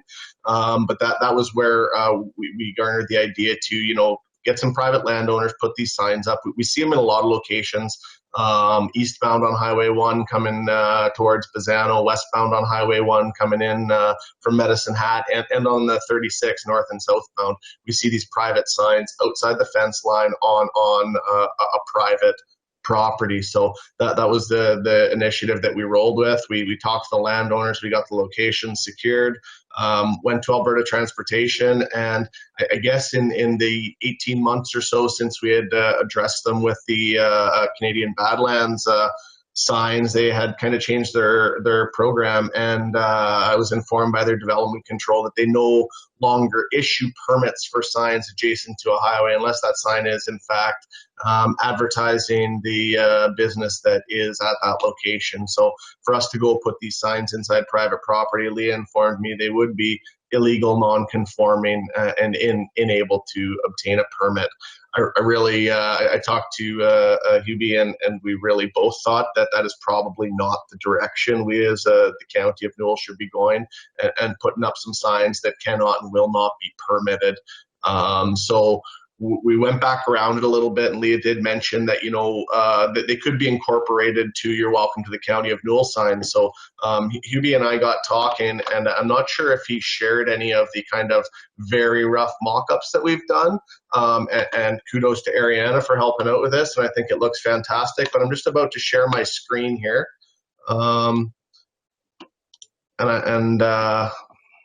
Sorry. Can everybody see my screen now there with the Welcome to County of Newell sign? Yes. Okay, so this is our existing sign, westbound, coming into the county, entrance from Cypress County. Welcome to County of Newell, established 1953. We have the Canadian Badlands sign, and we also have the Get Newell Connect sign attached to the bottom of that. When we are in a fire ban situation, the rules did come up a few years back that we need to post fire bans when they're implemented at the entrances to all of our county, or at all the entrances to our county. So when the fire ban does go up, those signs get flipped around and it'll say fire ban in effect. I don't have a picture of that right now. What we thought we could bring back for council's consideration, I mean, this is a great way to get information out there, everybody driving by, but Hubie and I discussed the option, well, maybe, Get Newell Connect's been up there, not sure how the usage and the uptake on new users of Newell Connect is going these days, but maybe we could think of a program where we look at our community entrance sign, and we could have kind of a rotating type advertisement, if you will, or information on that sign. So what Ariana did for us was kind of mock something up that looks very similar to this, but I'll just bring it up on my screen right now. So can everybody see that? So this this is kind of an option that we had. We took the County of Newell sign and the Canadian Badlands sign, and we cut them and moved them right up to the top of the wood posts. You can see from the other one, they are dropped down a little bit here to create a little bit more room and get a little bit more face there. And this is just kind of a first draft of what it might look like. And you know, it's not perfect. It wasn't a great logo to work with, so on and so forth. So we'll have to get some more artwork done on this, but if we decide to move forward. But what our thoughts were is, you know, this would be the regular sign up there, something along to this effect. And then when a fire ban is in effect, we go and we just turn around the bottom portion, and the fire ban in effect is on the bottom of there. So you'd still be able to see home of the Brooks Bandits. However, the 2019 National Junior A Champs would be covered up at times fire bans were placed in effect. I thought, again, more on this, you know, whether it's every 2 years, 5 years, or as time dictates. This is kind of an area where council could make a decision to put really any information up there that they found was important, you know, rodeo dates, whatever it may be. It could really be anything, but I thought it's kind of a good place to get information out there that we want people entering the county to see and realize, because we do get a lot of vehicles past those signs. So anyways, this is kind of a first mock-up, and knowing that the signs outside of the right-of-way are not a possibility, and information from Leah saying, well, why don't you look at incorporating it into your welcome to County of Newell sign? This is kind of what we've come up with, and Hubie and I just thought we'd bring it here for some consideration and comments or questions. Thanks, Jeff. I think it's an awesome idea. Can you get rid of that slide so we can see faces again, please? I'm sure I could do things like that if I figured it out, but anyhow. Other comments? Ellen? Hubie?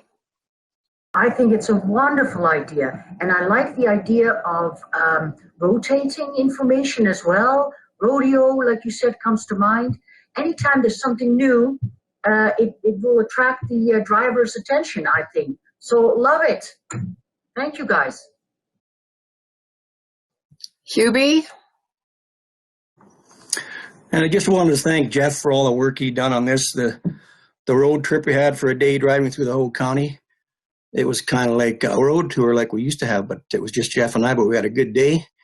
Saw a lot of country, and I really want to thank the landowners who agreed to this, and they were more than happy to do this, but unfortunately Alberta Transportation says we can't, so we'll contact those landowners again and let them know what's really going on.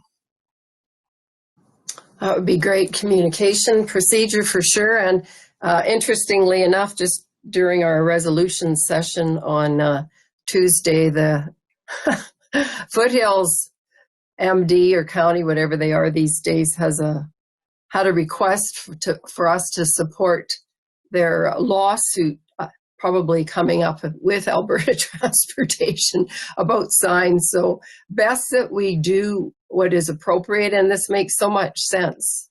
I think it's actually almost too practical of a suggestion to believe that it came from where it came. So yeah, I think anybody have any problems with proceeding with design or ideas or whatever? And you know what?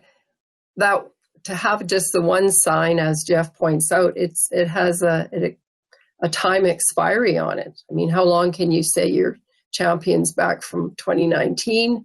Unless you're the Edmonton Oilers, of course. Oh, I thought that was a good one. So the movement, the replacement of the sign is a great idea. So thank you, Jeff, and thank you, Hubie, for your work on this. All right. Anything else today from council? Hubie? I just want to add we're saving a lot of money by doing it this way too, because the other way was a little more expensive, but that's okay. We're going to get the sign, we're going to honor the team, and it's going to be right there with the county annual sign, not any other sign. Yeah, it's all good. All good. I see lots of thumbs up. So thank you, Jeff. Thanks, Hubie. Okay. We have some information at the end of our agenda, of course, the Q3 financials, upcoming community events. We had a GEM Community Association meeting last night in person at our community hall with physical distancing, of course, all in place. There were only 10 people there, so we didn't have quorum. It was for our AGM that was supposed to have been last March, but we went ahead and had the meeting, although will have to be ratified eventually. But it was a good opportunity to pass out information on our proposed boundary divisions, and also nice to see people in person. And certainly it seems as though everybody is really liking to do that at a time when we probably shouldn't be. So, anything else before we adjourn today? Clarence? Well, I did want to mention again that I think we have to do a little thinking on what seems to be a predominant attitude that from our provincial government at the moment, that we're not paying enough tax, or not, that we're collecting too much tax, that we're not efficient, that we're not encouraging industry. I'm not sure where this is coming from, but it's still there. I can now see why we had those 4 recommendations, or those 4 scenarios from before. I think it came right from our premier. I think rural Alberta is under attack. I think we better start thinking a little bit how we counteract that. For him to say that we have not done anything, well, we already legislated to put some $3 million back into the coffers of the shallow gas producers. And, you know, I just really think somebody has to be educated on how rural municipalities work, because I don't think he has a clue. And I don't know how we want to do it, but I think we got to give it some thought.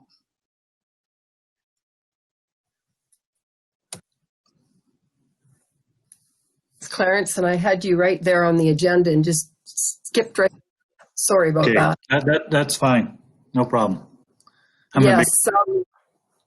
Any of you who stayed on or heard or listened to Jason Kenney would have been, I couldn't believe when he said, in fact, there's a company that their whole asset value was less than their taxes, municipal taxes. Like, there were some pretty wild statements made that I would think RMA are going to probably react to. So, Clarence, should we be working through RMA? Is that what you're suggesting, to let them know that this is a concern, or are you thinking that?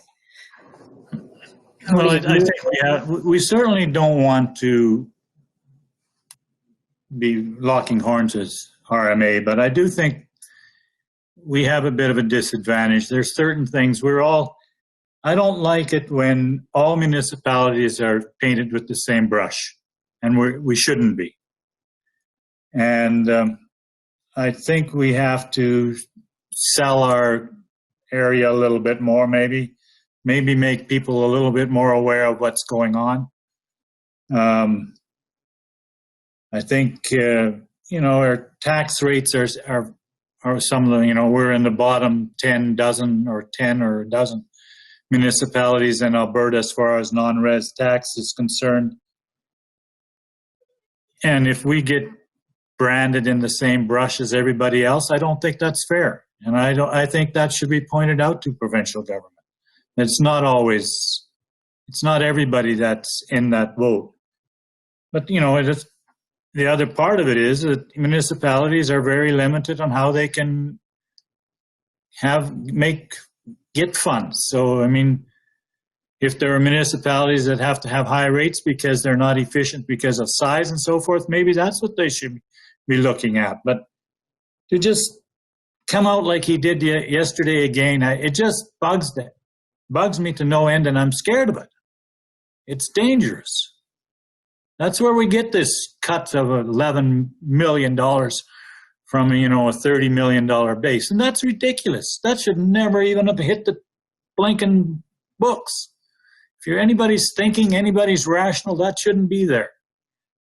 And so I think our present government needs some education, and hopefully RMA, we can find out what they're thinking and how they're going to counteract that. But I think we have to maybe sometimes step up for ourselves too, and get together and you know, we start with our MLA and we work through that process, because we're going to have a fight on our hands. So Clarence, perhaps good suggestion, we start with our MLA. We have another MLA that Kevin has been educating as well, but it's probably a good opportunity. Of course, they're in session now. Maybe in early January when, I don't know, they're in till December, and that seems to always be a reason not to be very available. But I guess if it's going to be a online virtual type of meeting, it's a lot easier to meet in a way, even if no matter where our MLA is, in Edmonton or in Medicine Hat. So should we be seeking a meeting with our MLA? Brian, you have your hand up.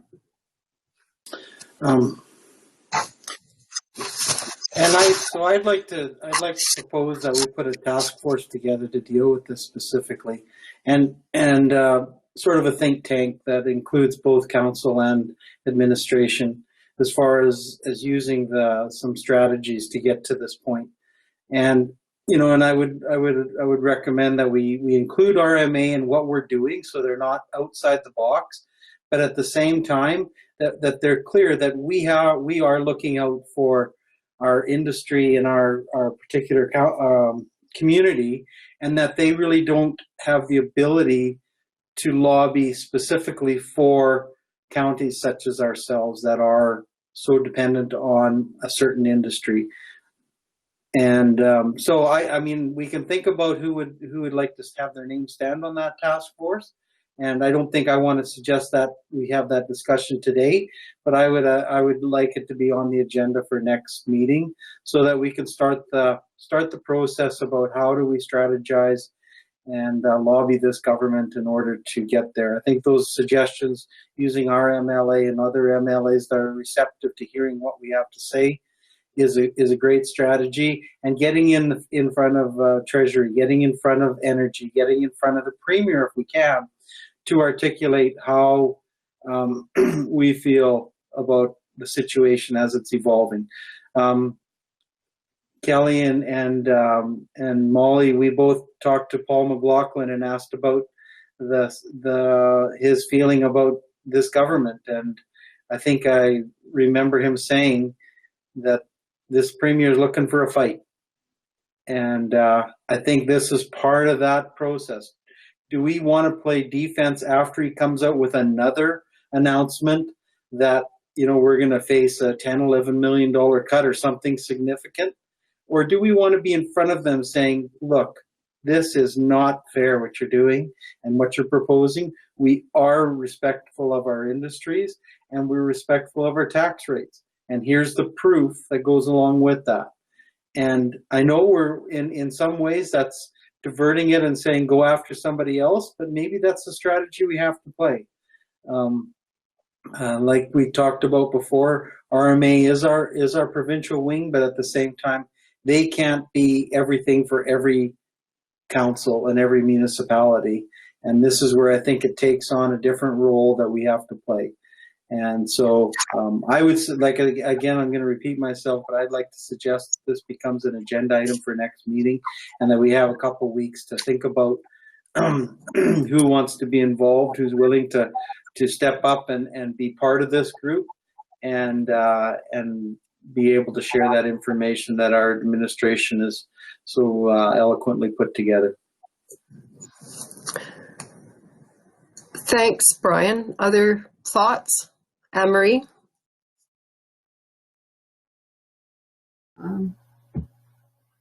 Brian kind of said it well. I'm in favor of a task force. I'm a little bit concerned about the time frame. Jason Kenney had his speech. If there's a way for us to react right away, we have an opening now to start that discussion again. When Tracy talked about a 3-year pause and how well she did as a new Minister of Municipal Affairs, it's a way to stop the discussion too. So if we want to have an in to keep the discussion going, then Jason Kenney gave us one. And I'm just wondering if we should move on this right away rather than wait a couple of weeks.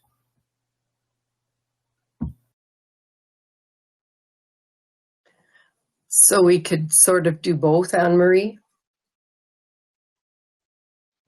We could do both, and I'm just thinking out loud.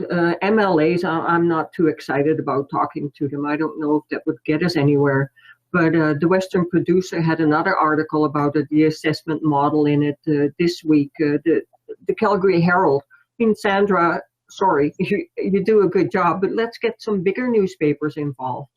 Let's get our story out there. Let's get people to ask questions. Why is the county different from other municipalities? We need to get that story out.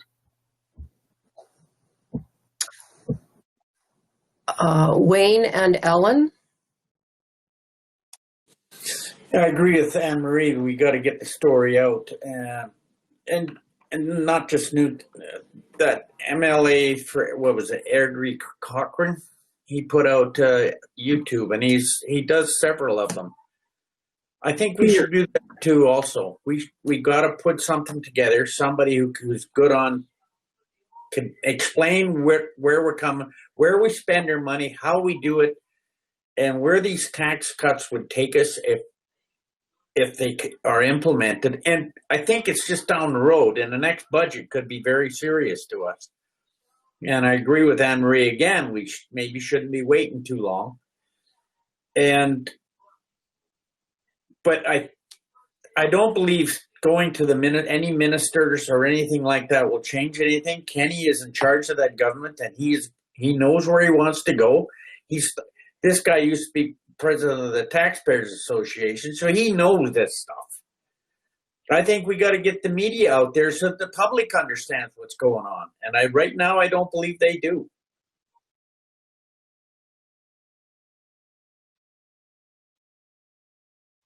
Ellen? Fascinating, because I did watch the Government 101 session yesterday, the last one from 4 to 5. And they did say it's very important to get your story out. However, we should have our ducks in a row, if you will. They did suggest that having your MLA involved is crucial, and also to coordinate with other affected municipalities. Obviously, Cyprus would be one, and other ones that are in our area, and to work together as sorts. So, yeah, anyway, just a few snippets from that, and it was quite interesting, actually, that session. And it does say, don't come in there and complain, but come with solutions as well. Anyway, just my thoughts. Thanks, Ellen. It was a good session. Made me think of, many endeavors that go sideways. Our Mayors and Reeves pre-convention meeting on Monday also used the word task force, and in fact are looking at trying to do something with or without RMA as well. I think with RMA is the hope, but to get the story out about the attack on the municipalities that have this issue. And so there's a lot of things happening, I think, right now. And Kevin, I would defer to you for your opinion on what you think. We've got a lot of different ideas. Special areas, Cypress and the County of Newell are sort of similar. We sometimes talk about that group in the Deep South with our gas, for sure. We definitely need to continue to work on the education idea. Is it our public we need to educate in addition to our MLAs and our government? Do we just need to focus on our government? I think I like Brian's idea to defer for some thought, but I also like what Anne Marie said. Maybe we should be writing a letter right away this week to respond to Mr. Kenney's comments. Kevin. Thanks, Madam Reva. I agree that we need to get on this sooner than later, and I agree with Ellen that we have to have our ducks in a row when we go out. You know, I suggest Paul, the new president of RMA, he's quite well versed in the oil and gas industry from previous experience. He's quite knowledgeable. So I would suggest that we get a group together and have a meeting with him, have a meeting with, and it can be Zoom and efficient, with Cypress. I think it's key that we align with them. Special areas is kind of run by the government, more or less. So, I mean, we can certainly involve them, but I don't know if they're going to be too interested in lobbying too heavy on that. But, you know, I think it's important because, as I said in the budget presentation that we had a couple weeks back, that, you know, we have done very well, the County of Newell, and the province knows that. You know, our net taxes that they look at over the past 10 years are attractive to them, and they're after that. But as I showed in that presentation with Council, is that our last 3 years with the changes and how our assessment is changing, we're in a different situation going forward than we have been in the 7 years previous to that, where we were able to invest fairly heavy in capital. Council's seen the capital investment plan going forward. It's way down, less than half of what it was in the previous 10 years. I give you the numbers on what the core expenses of municipalities are: salaries, wages, contract services, materials, and supplies. Those are the operations in every municipality, and we're the third lowest in our peer group, and we're well under the average. We don't look after as much kilometers of road as many of them do, so then we break that price down per kilometer of road, and we're still close to 20% less on average in the province per cost per kilometer of road. So to think that we need to cut expenses, those are already cut in my view, and it's really difficult for them to keep targeting that. And then when they add on all of these changes, when the Premier says that the rural policing and how he's investing in rural Alberta, that's a direct cost to rural Alberta. That's not helping. We're going to have to pay for that over 4 years, that entire program. And he talks about no new assessments. Well, our assessment's down less than $4 billion for next year, and that's the first time since 2011. So the compound of the well drilling tax, no new taxes, the assessment model changes. We still don't know what he's doing in terms of, because they're talking about adjusting the taxes or the assessments on non-productive wells. Well, we don't know how that's going to hit us. But everything is compound. So until this rolls out, we may, I don't know if he's trying to make a big scale change in how municipalities operate, because there's going to be no way that we're going to be able to continue forward. And in my view, without drastic cuts, and that's difficult when you're already down at the lowest or near the lowest of the totem pole. So it's not rocket science running municipalities; they're all consistent. But I do think that we have to take the approach with Paul initially, because Al's good, but Paul is a different president, and I think he has a different background, and he probably might have a different approach. And I think we should start there with him. because RMA represents all of us, and these impacts on a big scale aren't that big.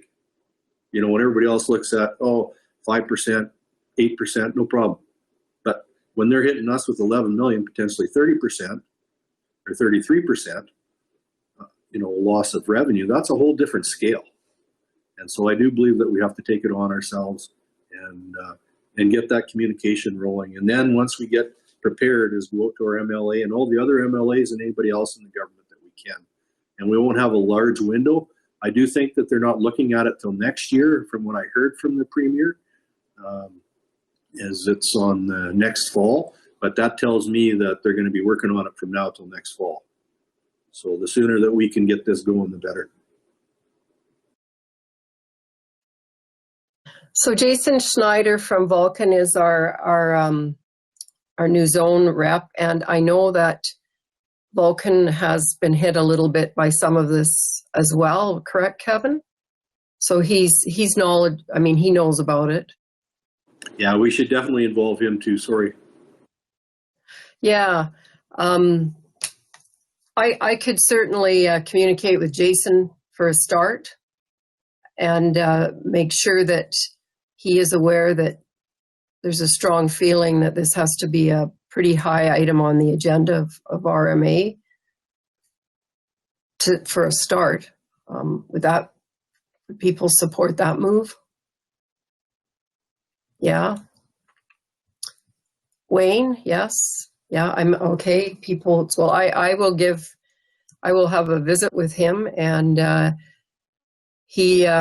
Amber Link is also the new Div Zone 2 rep, and their battle has been, I know that they've been involved with lots of surface lease problems that the community has been coming to their council about, and I think there's been a reminder that those are contracts between landowners and oil and gas companies, and perhaps one has to be careful if municipality or municipal governments start to get involved in that. But I know that that's been a big experience in Wheatland. So we in the South definitely have some unique issues. There are some big munis up north, like Carolyn Kolobaba and Northern Sunrise, and those ones that are very outspoken as well. So it may not be all across the province, but the ones that it's hitting are definitely going to have to speak up and work together. So I will have a visit with Jason for a start. Wayne.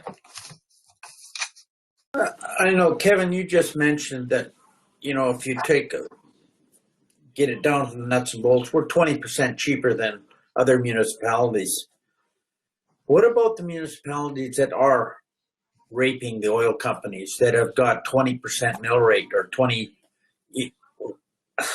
We're not all like us. We don't try and be fair. We're trying to be as conservative as possible when it comes to money. There are municipalities up there that really should get slapped for what they do. And how do we adjust to that? Because I think maybe some of the oil companies will look at them and paint us with all the same brush. So what would you suggest we do in a situation like that? Well, certainly I think that, the first step when we come together is to determine what production's been done in municipalities over a longer period of time, to know how much volume of product has been produced, natural gas, oil, whatever it may be, to figure out some type of a scale of revenue for oil companies.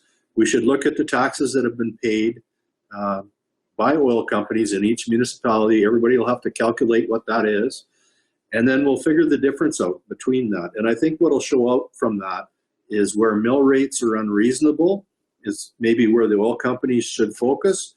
And yeah, you're right. There's some that are 26 mills in the province, and we're 8.5 mills on that. That's quite a difference.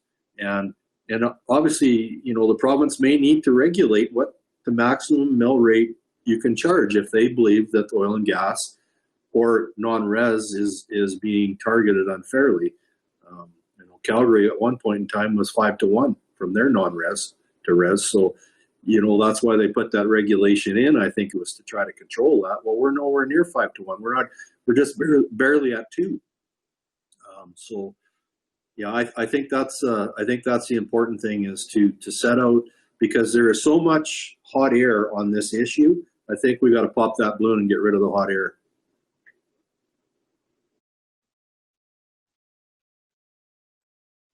And I know Cyprus are definitely interested in getting the same message out. So perhaps we need to have involve them eventually once we sort of figure out our own way forward. So let's get a committee together if we can and get on it.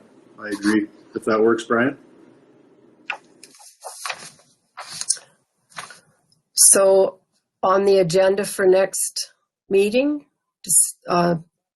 Molly, can I break in here for a second? With this committee, maybe this might sound silly, but maybe we should try and get the oil companies involved also. And find out. What I'm saying is, Kevin was just mentioning that some of them are 26 mills. I mean, that hurts an oil company. Maybe we got to try and get them involved so we can explain to the province where everybody's coming from. Because right now, I think everybody's they've got their lines and they're standing there.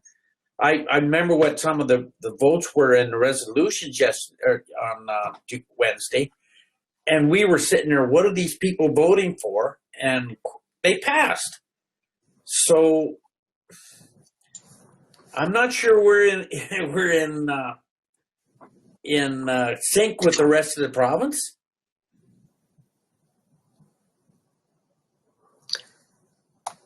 You could be right, Wayne. I don't know if we ever have been at times, but so our November 19th meeting, Anne-Marie?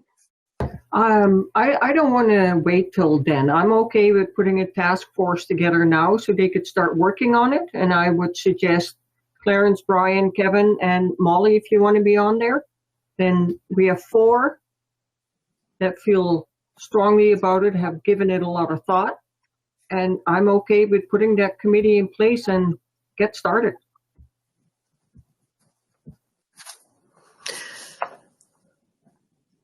Lionel? Should we include Matt in that group also?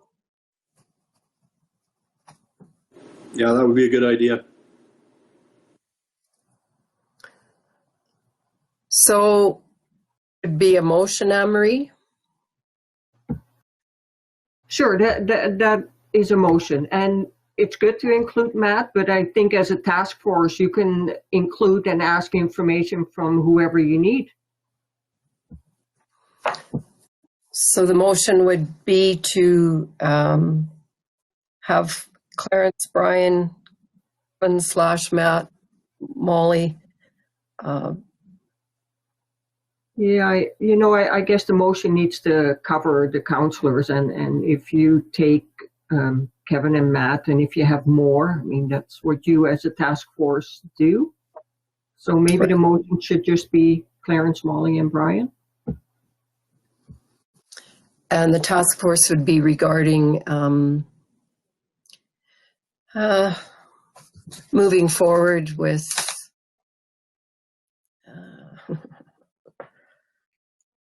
information for, I don't know what I'm going to say. Brian's got his hand up. He might fix it all.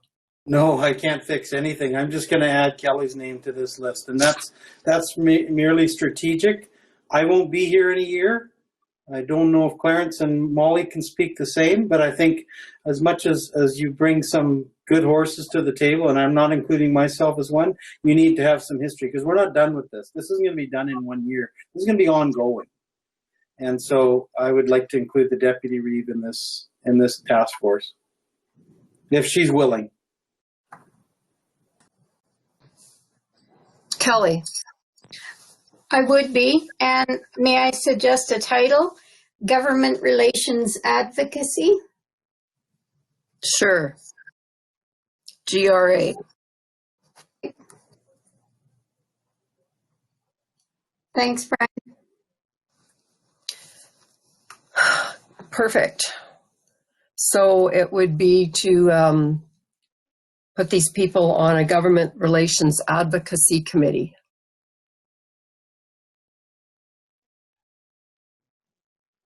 Any other discussion on it? Oh, that's a good suggestion, Kelly, because that could be a standing committee. There might be lots of topics coming up later too. Yeah. All right. All in favor of that motion? Opposed? Motion is carried.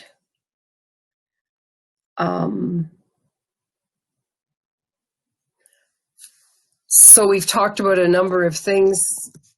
Do we want to move forward with any of them before we have a meeting of this group? Like, do you want me to talk to Jason Schneider and I can't see why that would be harmful. I mean, I think we need to let the RMA know that we are very concerned and this is a specific concern that needs to be addressed sooner, not later. And I think that message is going to be coming from the Mayors and Reeves meeting as well. So we may as well get Jason overwhelmed on his first week on the job. Brian? Well, I think that's an excellent suggestion. And I also think that right off the bat, let's include our new president too. And I don't know who wants to talk to him, but whether it's you, Kevin, I mean, I've got his line too, his cell number too. So I just think that, you know, if we want to hit the ground running, I think that's a good suggestion. I thought 2 weeks was great, but if we've got a plan in place, let's start implementing it. And then we can get that feedback from them and as far as the targets and what we have to bring to the table. Kevin? Do you think it would be reasonable to set up a quick Zoom meeting with any of these people that you want to meet with, Dan from Cyprus, Jason, Paul, open it up and then just get the discussion going so that everybody's familiar and then target it down from there? Be great if we could gather a few of them, Kevin, at a time that would work. And with Zoom, it's more possible than the old way, probably. And I think Dan Hamilton and his tax people there, certainly in Cyprus, would be interested. Paul and Jason. And Newell for a start. And I mean, Cyprus could include whoever they wanted with Jason and Paul.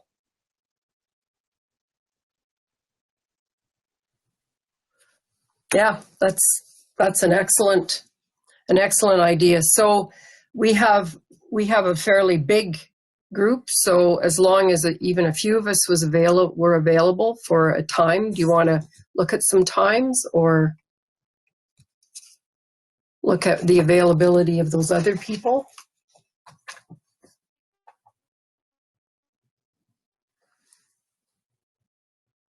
What's your wish, committee people? Kelly, Clarence? So once we put the topic out there, I think it's going to garner some interest. And it's an initial contact meeting, so I think it can happen in short order. Maybe the 9th, 10th, or 12th of next week. Because it's a hot item, a hot ticket item after the presentations this week, and I think we should act on it. I think we should come to it.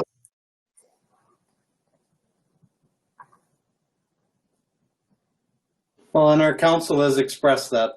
You guys all said, I was willing to do 2 weeks, but I think you guys, consensus is let's move quicker than delay.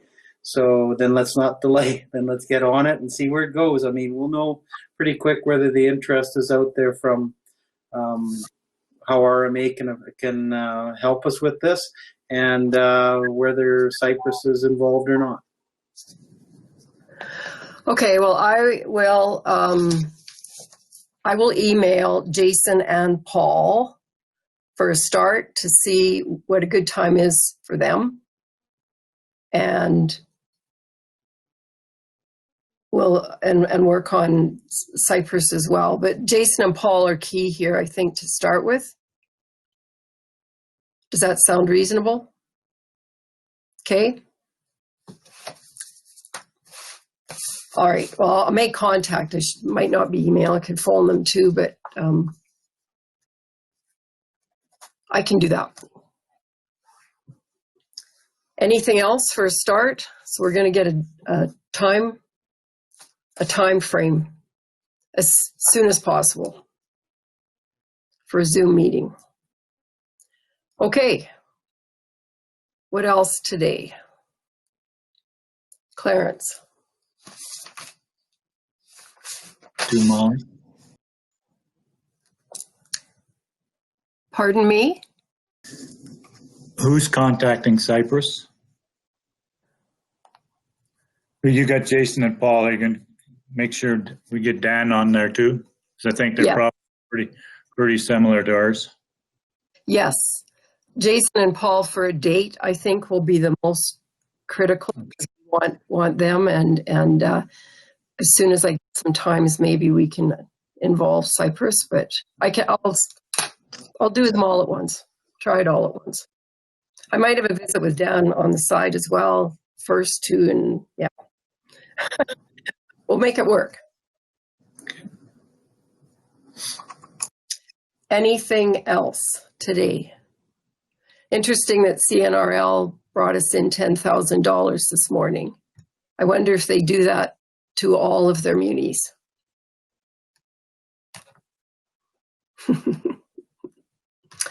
Just us. Maybe it's a sign that they know.